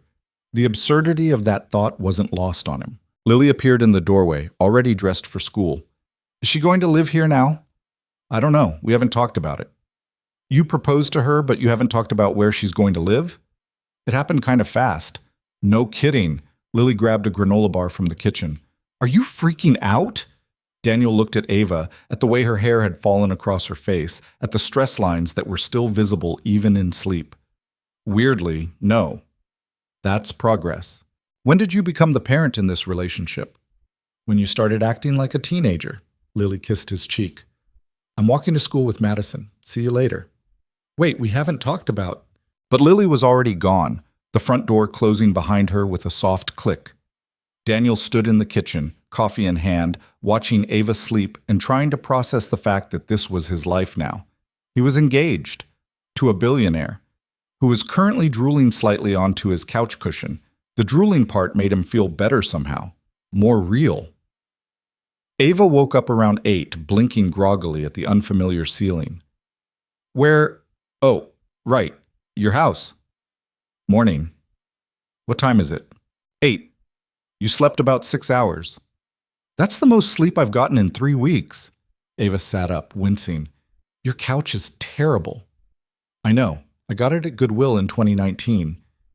We need to get you better furniture. We? Ava looked at him, and something in her expression shifted from sleepy to serious. Yeah, we. Unless you're having second thoughts about the whole proposal thing? Are you? I asked first. Daniel set down his coffee and sat next to her on the terrible couch. No second thoughts. Just trying to figure out what happens next. That makes 2 of us. Ava ran her hands through her tangled hair. I've never done this before. What, gotten engaged? Been in a relationship where I actually wanted to stay. Where I wanted to build a life with someone instead of just fitting them into my schedule between flights. She looked at him. I don't know how to do this, Daniel.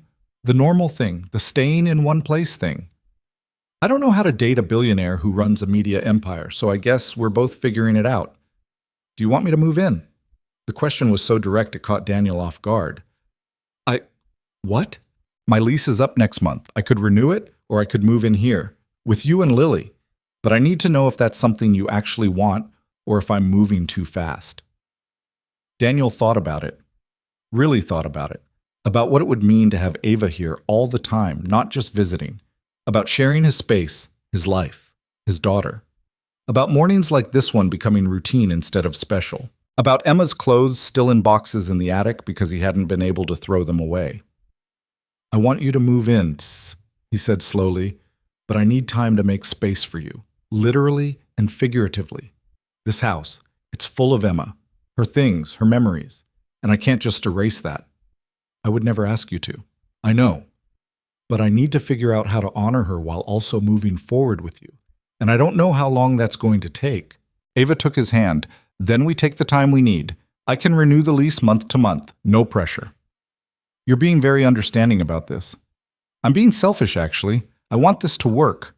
Which means not rushing you into something you're not ready for just because I proposed in an airport made for good drama. I proposed to you. Details. Ava smiled, but it didn't quite reach her eyes. Daniel, can I ask you something? Sure. Do you think Emma would have liked me? The question sat between them like something fragile. Daniel thought about Emma, practical, warm, the kind of person who made friends with checkout clerks and remembered everyone's birthday. Emma who'd told Lily it was okay for Daniel to meet someone new. Yeah, he said finally. I think she would have. You're both stubborn as hell. You would have driven each other crazy. That's not exactly a ringing endorsement. Emma was my best friend. Daniel struggled for the right word. You're the person I can't imagine my life without. There's a difference. Is there room for both? There has to be, because I'm not letting go of either of you. Ava kissed him, soft and careful. Okay, then we figure it out together. The next few weeks were a crash course in blending lives that had no business blending. Ava tried to scale back her work schedule and mostly failed. There were still conference calls at midnight, still emergencies that required her attention, still days when she was physically present but mentally somewhere else entirely. But she was trying, and Daniel could see the effort it took. Daniel tried to make space in his life for someone else, and discovered just how set in his ways he'd become.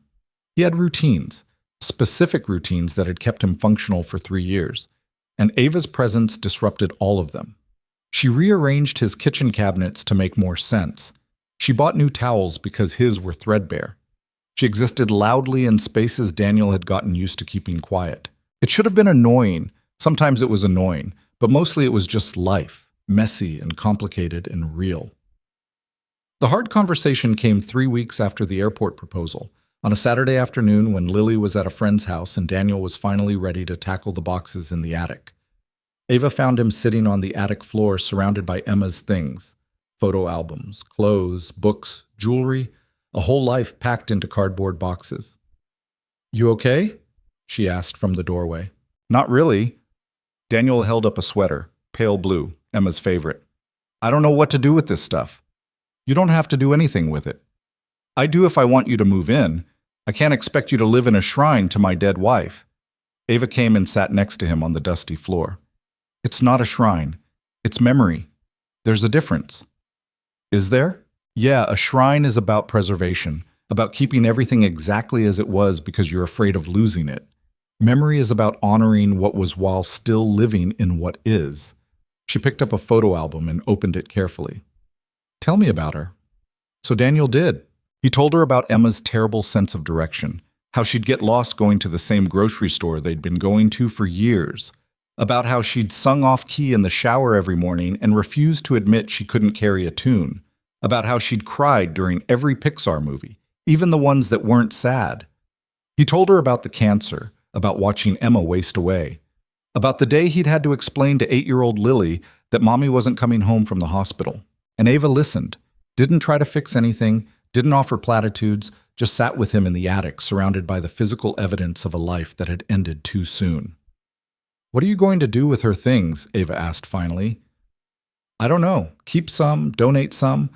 I want Lily to have things to remember her by, but I don't want her to feel like she's living in a museum either. What if we did it together, the 3 of us?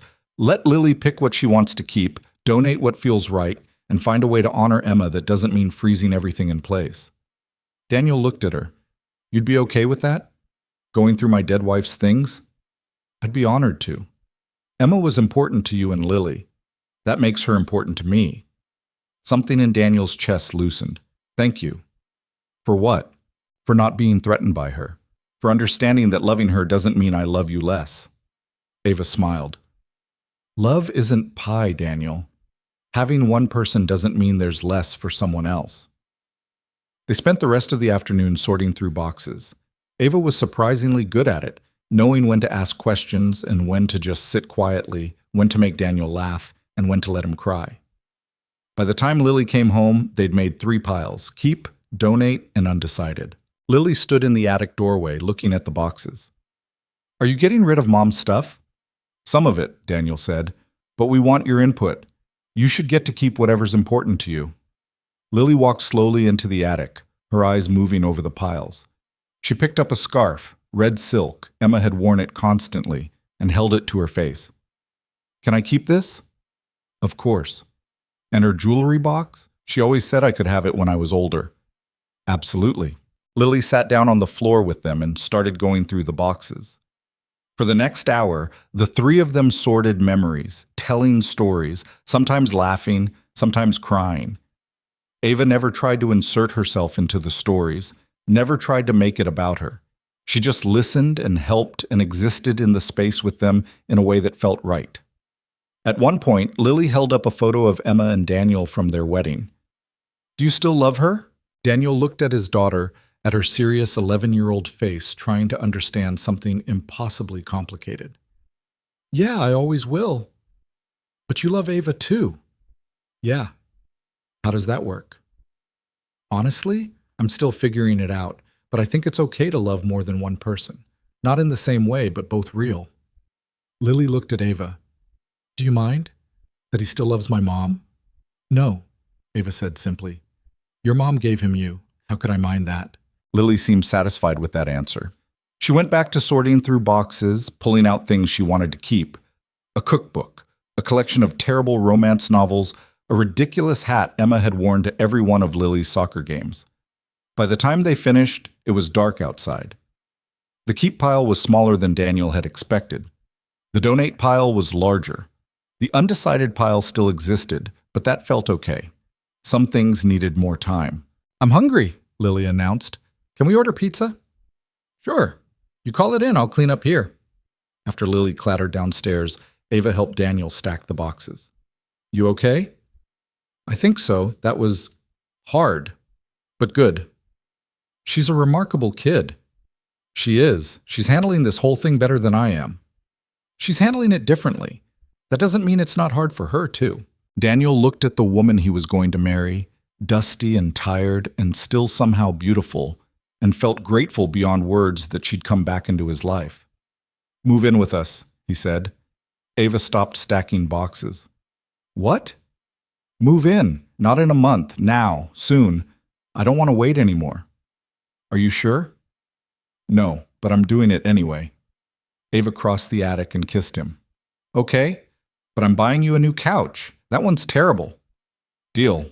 2 weeks later, a moving truck pulled up to Daniel's house. Ava didn't have much. Years of living out of suitcases meant she'd never accumulated the kind of stuff most people had. But what she did have, she brought. Clothes, books, a truly ridiculous amount of coffee-making equipment, a few pieces of furniture that were way too nice for Daniel's house. Marcus showed up to help move things, took one look at Daniel's living room and said, Man, you really need to redecorate. I know. No, I mean, really.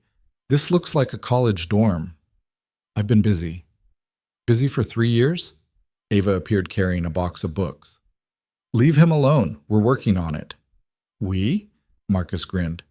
Domestic already. That's cute. Shut up and help me with this couch. They spent the day rearranging furniture, arguing about where things should go, ordering too much Chinese food.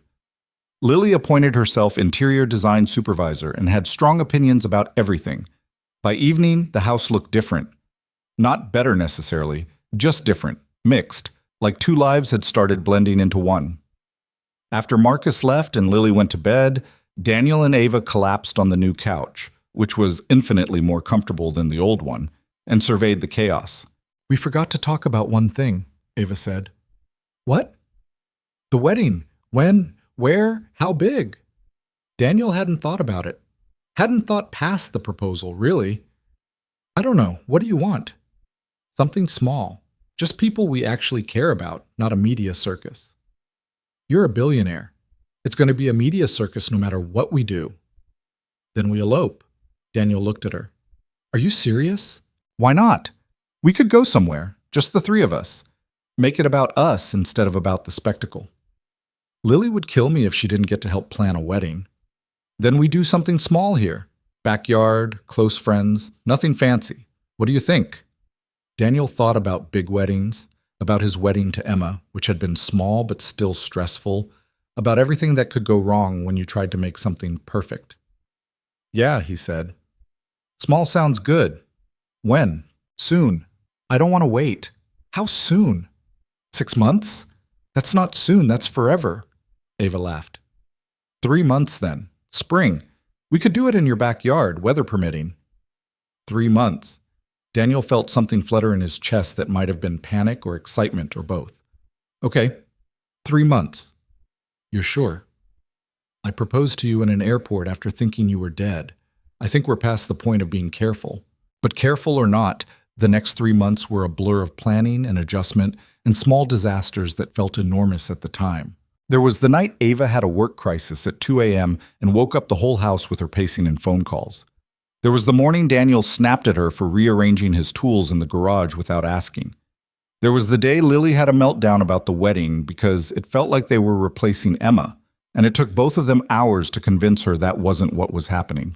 There were good moments, too. Ava teaching Daniel to cook actual food instead of microwaved everything. Daniel teaching Ava that it was okay to just exist sometimes without being productive. Lily getting accepted into a gifted program at school, and all three of them celebrating with ice cream for dinner. But it wasn't easy. Living together wasn't easy. Planning a wedding wasn't easy. Blending a family wasn't easy. Daniel had thought proposing was the hard part. Turned out proposing was simple. Everything after was complicated.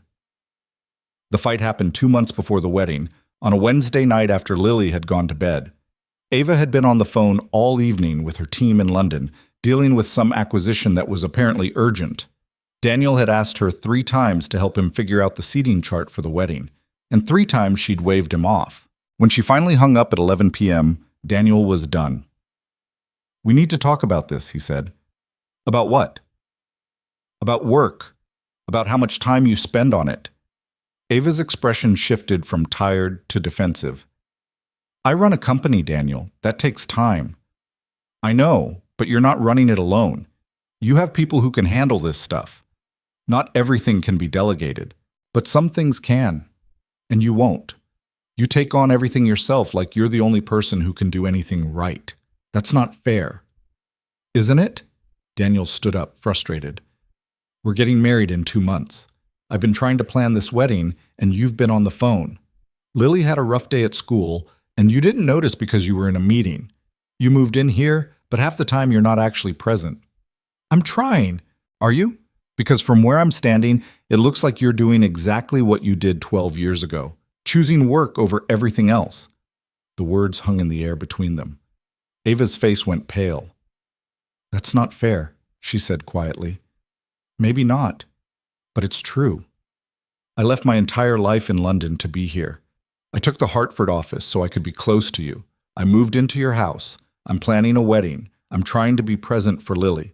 But you're still 1 foot out the door, still keeping your options open in case this doesn't work out." "That's not true." "Then prove it. Take a day off. One day where you're not on your phone, not in meetings, not saving your company. Just be here, with us." Ava stared at him. "You don't understand what you're asking." "I understand exactly what I'm asking. I'm asking you to choose us. The way I chose you when I proposed. The way I'm choosing you every day by making space in my life for someone who can't seem to make space in hers for me.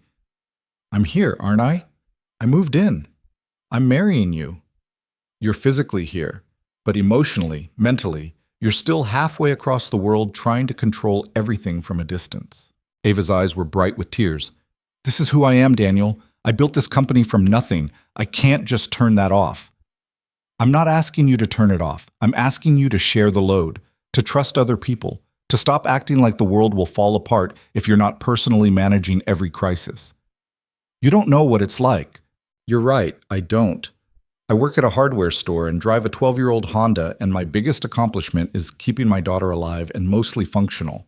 I don't know what it's like to run a billion-dollar company, but I do know what it's like to lose someone because I was too scared to be vulnerable. And I'm watching you do the same thing, just in a different way." Ava wiped her eyes angrily. "So what do you want me to do? Quit? Give up everything I've built?" "I want you to find a balance. I want you to let me in. I want you to stop treating this relationship like it's one more thing on your to-do list that you have to manage. That's not what I'm doing." "Then what are you doing?" Ava opened her mouth, closed it, opened it again. "I'm scared." The admission seemed to cost her something. She sat down on the couch, her hands twisted together. "I'm scared that if I stop working, if I stop being useful, you'll realize I'm not worth it, that you're better off without me." Daniel sat next to her. "Ava, I know it's stupid. I know logically that you love me for more than what I can do or how much money I make, but I've spent 12 years defining myself by my work. I don't know who I am without it. You're someone who makes terrible pancakes and laughs at her own jokes and cares more than she wants to admit. You're someone my daughter adores and someone I can't imagine my life without. That's who you are. But what if that's not enough? It's more than enough. But you have to believe that." They sat in silence for a while. Then Ava said, "I'll take next Friday off, the whole day. No phone, no meetings, just us." "Yeah?" "Yeah. I'll probably hate every second of it, but I'll do it. Daniel took her hand. I'm not trying to change you. I just want you to let me in. I know. And I'm trying. I'm just not very good at it. Neither am I, so I guess we're figuring it out together. Ava leaned against him. I love you, even when you're being annoyingly right about things. I love you too, even when you're being a workaholic control freak. That's not a very romantic thing to say. You drool on my couch cushions. We're past romance. Despite everything, Ava laughed. Friday came, and Ava kept her promise. She turned off her phone, declined all meeting requests, and spent the entire day with Daniel and Lily. They went to the park, got ice cream, watched a movie. Normal, boring family stuff. Ava was twitchy for the first hour, kept reaching for her phone before remembering it was off. But by the afternoon, she'd relaxed, started actually being present instead of just physically there. At the end of the day, Lily announced, "That was fun. You should not work more often." "Noted," Ava said dryly. "I'm serious. You're less stressed when you're not on your phone all the time." "When did you get so wise?" "I've always been wise. Adults just don't listen." That night, after Lily had gone to bed, Ava and Daniel sat on the porch steps like they'd done that first night weeks ago. "Thank you," Ava said, "for calling me out, for not letting me hide. Thank you for listening. This is hard, harder than I thought it would be." "What, being in a relationship?" "Being in a relationship where I actually have to be vulnerable, where I can't just run away when things get difficult." "You thinking about running?" "Every day. But I'm still here." "That's what matters." Ava turned to look at him. "Are we going to be okay? Really okay?" "I don't know, but I'm willing to try if you are." "I am. I'm terrified and I'm bad at this and I'm probably going to keep screwing up. But I'm willing to try." Daniel kissed her, and it tasted like possibility and risk and hope all mixed together. "Then we'll figure it out," he said, "one terrible day at a time." And sitting there on his porch steps under the spring sky, with his daughter asleep upstairs and the woman he loved beside him, Daniel let himself believe it. The morning of the wedding, Daniel woke up at 5 a.m. in a panic because he dreamed that Ava had gotten on a plane and never come back. He reached across the bed. They'd finally started sleeping in the same room 2 weeks ago and found her side empty. For a horrible moment, the dream felt real. Then he heard voices downstairs. He pulled on sweatpants and went to investigate. Ava and Lily were in the kitchen, both in pajamas, making pancakes at 5 in the morning on Daniel's wedding day. "What are you doing?" he asked. They both jumped. Lily dropped the spatula. "You're not supposed to see her before the wedding," Lily said. "It's bad luck." "That's only if she's in her dress, which she's not." Still, Lily picked up the spatula and pointed it at him accusingly. "Go back upstairs." "It's my kitchen." "Not today, it's not. Today you're getting married, which means you don't get to make decisions."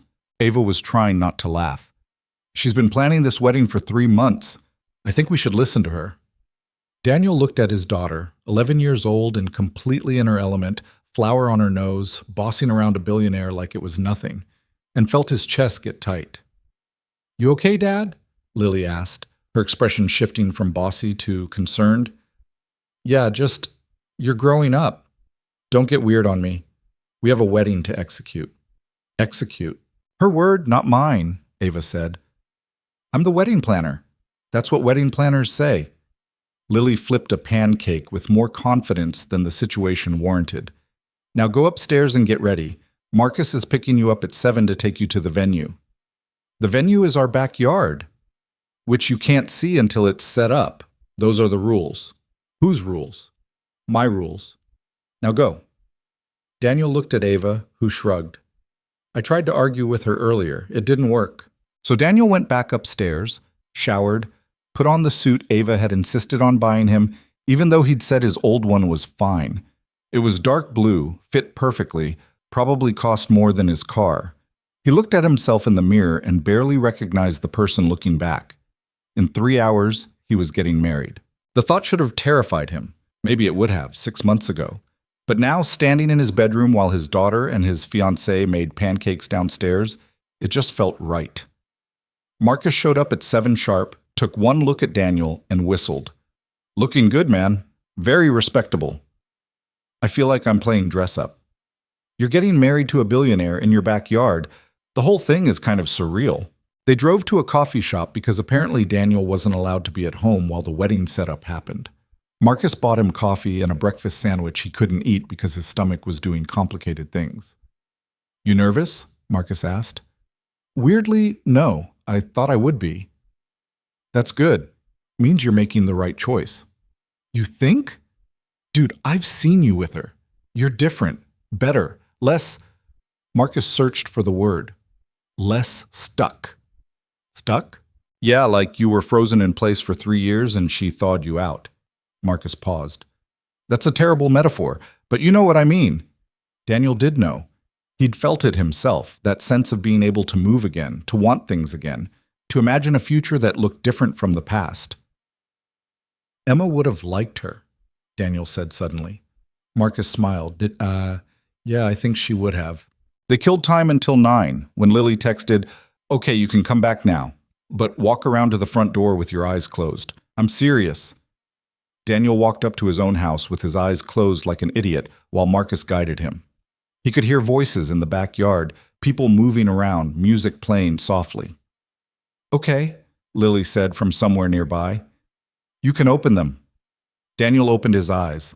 His daughter stood in the doorway wearing a pale yellow dress that Emma had bought her 2 years ago for some cousin's wedding. She'd never worn it because Emma died before the wedding happened.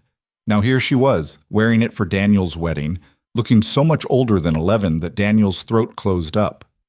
You look beautiful, he managed. Lily's eyes got shiny. Don't make me cry. I'm wearing mascara for the first time and I don't know how to fix it. You're wearing makeup? Ava showed me how. Just a little. Don't be weird about it. Daniel pulled her into a hug. Thank you for everything, for planning this, for being okay with it, for wearing that dress. Mom would have wanted me to wear it, Lily said into his shoulder. She would have wanted to be here. I know. But I think she'd be happy about Ava, about you being happy again. Daniel held his daughter and let himself cry a little, which made Lily cry, which made Marcus hand them both tissues while complaining that he was going to be a mess by the time the ceremony started. At 10 o'clock, the guests started arriving. Not many, maybe 40 people total. Friends from work, neighbors, a few of Ava's colleagues who'd become friends, Lily's best friend Madison, and her parents. No reporters, no press, no cameras, except for one photographer Ava had hired who'd signed about 1,000 NDAs. Daniel waited in the house while people gathered in the backyard. Through the window, he could see what Lily and Ava had done with the space. White lights strung through the trees, chairs set up in rows, flowers everywhere. Simple, understated, perfect. At 10:30, Marcus squeezed Daniel's shoulder. You ready? Yeah, I think so. They walked out into the backyard together. Everyone turned to look, and Daniel felt exposed in a way that made his skin prickle. But then he saw the arbor at the end of the aisle, saw the minister waiting, and focused on just getting there without tripping. Music started, something instrumental that Lily had picked. The guests stood. Lily appeared first, walking down the aisle with a basket of flower petals she was supposed to scatter, but mostly just clutched nervously. She took her place between where Daniel and the minister stood, exactly where she'd insisted on being. This wasn't Daniel marrying Ava. This was the three of them becoming a family.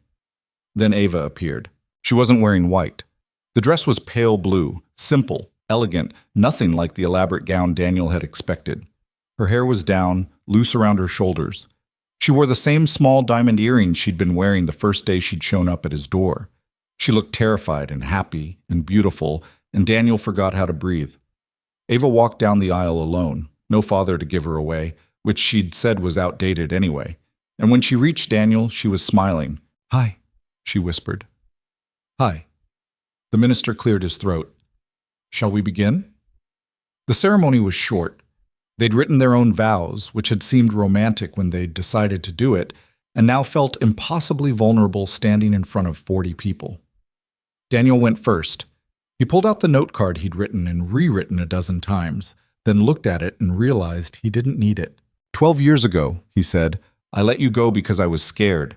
Scared of risk, scared of change, scared of wanting something so much that losing it would destroy me. And then I lost someone anyway, and I learned that fear doesn't protect you from pain, it just keeps you from living. His voice cracked slightly. He cleared his throat and continued. You came back into my life when I wasn't looking for anyone, when I'd convinced myself that being alone was safer than being vulnerable. And you didn't let me stay there. You pushed, you challenged me, you made me want things again. You made me brave. He looked at Lily, then back at Ava. I can't promise I won't get scared again. I can't promise I won't mess this up sometimes, but I can promise that I'm done letting fear make my decisions. I'm done choosing safety over love. I'm choosing you. I'm choosing us. For real this time, no takebacks. Ava was crying, so was half the audience. Daniel handed her a tissue, which made everyone laugh. Your turn, he said. Ava wiped her eyes, took a shaky breath, and said, I don't have a note card because I'm a billionaire and I'm used to winging it. More laughter. Lily rolled her eyes. I spent 12 years building a company, Ava continued, building success, building a reputation, building everything except a life. I told myself that work was enough, that achievement was enough, that I didn't need anything else. And then I came back here and saw you making breakfast for your daughter in a kitchen that needed renovating, and I realized I'd been lying to myself for 12 years. She took Daniel's hands. You make terrible coffee. Your furniture is from Goodwill. You stress clean when you're nervous, and you still can't figure out how to load the dishwasher properly. You're stubborn and scared, and you spent 3 years frozen in grief because you didn't know how to move forward. This is a weird wedding vow, Daniel said. I'm getting there. Ava smiled through her tears. You're all of those things, and you're also the most genuine person I've ever met. You don't care about my money or my company or my Wikipedia page. You care about whether I'm happy, whether I'm present, whether I'm being honest with myself. She looked at Lily. And you gave me a family, a real family, not just a relationship. You trusted me with your daughter, with your life, with your heart. That's terrifying and amazing, and I promise I won't take it for granted. Back to Daniel. I promise to keep choosing you even when it's hard, to be present even when work is calling, to let you in even when I'm scared, to build a life with you that's about more than just achievement, to love you properly this time the way I should have 12 years ago. The minister was crying now too. He dabbed at his eyes and said, Well, I think we can skip the traditional vows and just move to the rings. Lily handed them each a ring. They'd gone shopping together last week, the three of them, and picked out simple gold bands that didn't cost a fortune. Ava had wanted to buy something expensive, and Daniel had told her absolutely not, and they'd compromised on something in between. Daniel, do you take Ava? Yes, Daniel said. I wasn't finished. I know, but yes. The minister sighed. Fine. Ava, do you take Daniel? Yes. You're both terrible at following directions. Fine. By the power vested in me, I now pronounce you married. Kiss her before you interrupt me again. Daniel kissed his wife. The backyard erupted in applause and cheers. Lily hugged both of them, and they stood there for a moment, the three of them tangled together, before people rushed forward with congratulations and questions and general chaos. The reception was exactly what Daniel had wanted. Casual, fun, nothing fancy. They'd set up tables in the backyard, ordered too much food from 3 different restaurants, hired a DJ who played everything from classical to hip-hop. There were speeches that made everyone cry and laugh, toasts that went on too long, dancing that ranged from elegant to embarrassing. Marcus's speech was particularly memorable. I've known Daniel for 9 years, he said, raising his glass. And for 6 of those years, he was basically a zombie, just going through the motions, not really living. Then Ava showed up, and suddenly he was reorganizing the paint section by color like a psychopath and proposing to people in airports. So thank you, Ava, for making my friend weird again. It's been entertaining. Everyone laughed. Ava stood and mock bowed. Later, as the sun started setting and the party shifted from dinner to dancing, Daniel found himself standing at the edge of the yard watching everything. Watching Lily dance with her friends. Watching Ava talk to some colleagues, animated and happy. Watching all these people who'd come together to celebrate something he'd never thought he'd have again. Ava appeared beside him. You okay? Yeah, just taking it in. Having second thoughts? About marrying you? No. About having this many people in my backyard? Maybe. Ava laughed and leaned against him. Thank you. For what? For giving me this. A real wedding, a real family, a real life. For not letting me stay in hotels and conference rooms forever. Thank you for coming back. for being patient with me while I figured out how to let you in." They stood in silence for a moment watching the party. Then Ava said, "I have something for you." We said no gifts. "This isn't a gift, it's a decision I made." She pulled out her phone and showed him an email. "I promoted James to CEO. He's taking over day-to-day operations of the company." Daniel stared at the email. "Ava, you can't just—" "I'm not quitting. I'm still chair of the board, still involved in major decisions. But I'm stepping back from the daily chaos, delegating like you kept telling me to." "Because of me?" Because of us? Because I don't want to spend the rest of my life on planes. I want to be here. I want to have dinner with you and Lily. I want to not miss her school plays and your weekends and the normal, boring stuff that makes up an actual life." Daniel pulled her closer. "You're sure?" Terrified, but sure. "What are you going to do with all your free time?" "I have no idea. Probably drive you crazy." "Probably." They kissed, and someone whistled from the dance floor, probably Lily, which made them both laugh. The party went until almost midnight. People slowly filtered out, hugging them goodbye, making jokes about honeymoons and marriage advice. Finally, it was just the three of them, Daniel, Ava, and Lily, standing in the backyard surrounded by empty tables and wilting flowers and the debris of celebration. "We should clean up," Ava said. "Tomorrow," Daniel said. "Tonight we just sit." So they sat on the porch steps, the three of them squeezed together, watching the stars come out. "That was a good wedding," Lily announced. "I did a great job." "You did," Ava agreed. "Best wedding planner ever." "Does this mean I can add it to my resume?" "You're 11. You don't have a resume." "I could start one. Wedding planner, pancake expert, general life advisor." Daniel ruffled her hair. "How are you doing? Really?" Lily was quiet for a moment. Then she said, "I'm good. I miss Mom. I'll always miss Mom, but I'm happy too. Is that okay to be both?" "Yeah, kiddo, that's more than okay. That's exactly right." "Good. Because I was worried it meant I was forgetting her or something." Ava took Lily's hand. "You're not forgetting her. You're just making room for more happiness. There's a difference." "That's what Dad said, about loving both of you." "Smart man, your dad." "Sometimes. Other times he's kind of an idiot." "Hey," Daniel protested. "What? You proposed in an airport. That's pretty idiotic. It worked, didn't it?" "Barely." They sat there for a while longer, talking about nothing important, until Lily started yawning and Ava was leaning heavy against Daniel's shoulder. "Bed," Daniel said. "All of us." "But the cleanup," Ava started. "Tomorrow. Tonight we just exist." They went inside together, Lily shuffling off to her room while Daniel and Ava climbed the stairs to theirs. Their room now, their bed, their life. Ava changed into pajamas and washed off her makeup while Daniel just sat on the bed watching her. She caught him looking in the mirror. "What?" "Nothing, just—" "You're my wife." "I am. How does it feel?" "Weird, good weird, but weird." Ava came and sat next to him. "You know what the scariest part of this is?" "What?" "That it's real. That this isn't just some romantic gesture that'll fall apart when reality sets in. This is reality. This is us figuring out how to live together and raise a kid and deal with work stress and money and all the boring, terrible stuff that ruins relationships." "You think we'll make it?" "I think we have a better shot than most people. We've already been through the hard stuff. We've already had the fights about work-life balance and emotional availability and living with ghosts.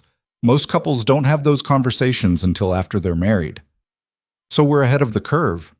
Or we're setting ourselves up for disaster. Could go either way." Daniel pulled her down onto the bed. "I'm choosing to be optimistic."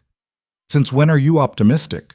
"Since I married someone who makes terrible pancakes and still somehow convinced my daughter she's amazing." Ava laughed and kissed him. "I love you, even when you mock my pancakes." "I love you too, even when you reorganize my garage without asking." They lay there in the dark, tangled together, not talking, just existing in the same space, in this life they'd built from second chances and stubbornness, and the kind of love that comes back around if you're brave enough not to lose it twice. The next morning, Daniel woke up to the smell of coffee and voices downstairs.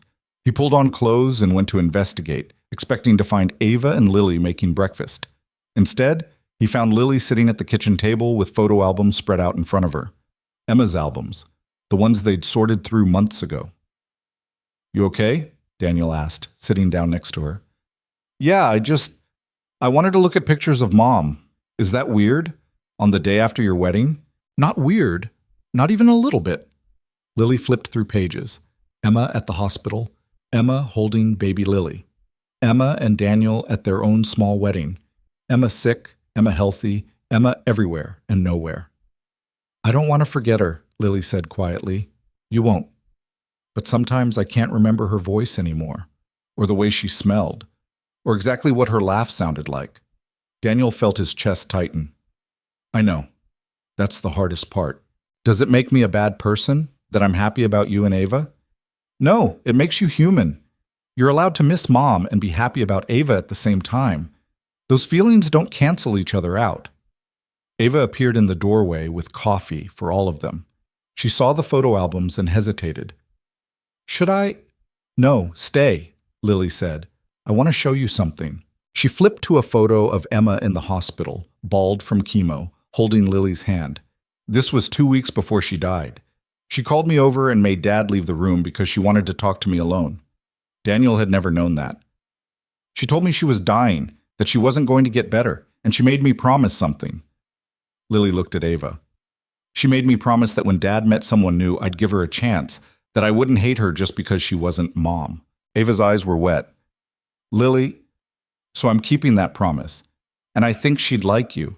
She'd think you were too fancy and too rich, and she'd make fun of Dad for dating a billionaire. But she'd like you." "Thank you," Ava said softly. "That means everything." Lily closed the album. "Okay, enough sad stuff. Who's making breakfast?" Daniel stood up. "I am, because both of you are terrible at it." "That's not true," Ava started. "You burned water once." "That was one time." "Water, Ava. You burned water." They made breakfast together. The three of them crowded into the kitchen, arguing about pancakes and eggs, and whether bacon was necessary. Normal, boring, domestic chaos. This was it, Daniel realized. This was the life he'd been too scared to reach for 12 years ago. Not perfect, not easy, but real and messy and full of the kind of happiness that comes from choosing people instead of protecting yourself. After breakfast, they tackled the backyard cleanup together. Lily put on music and danced while collecting flower petals.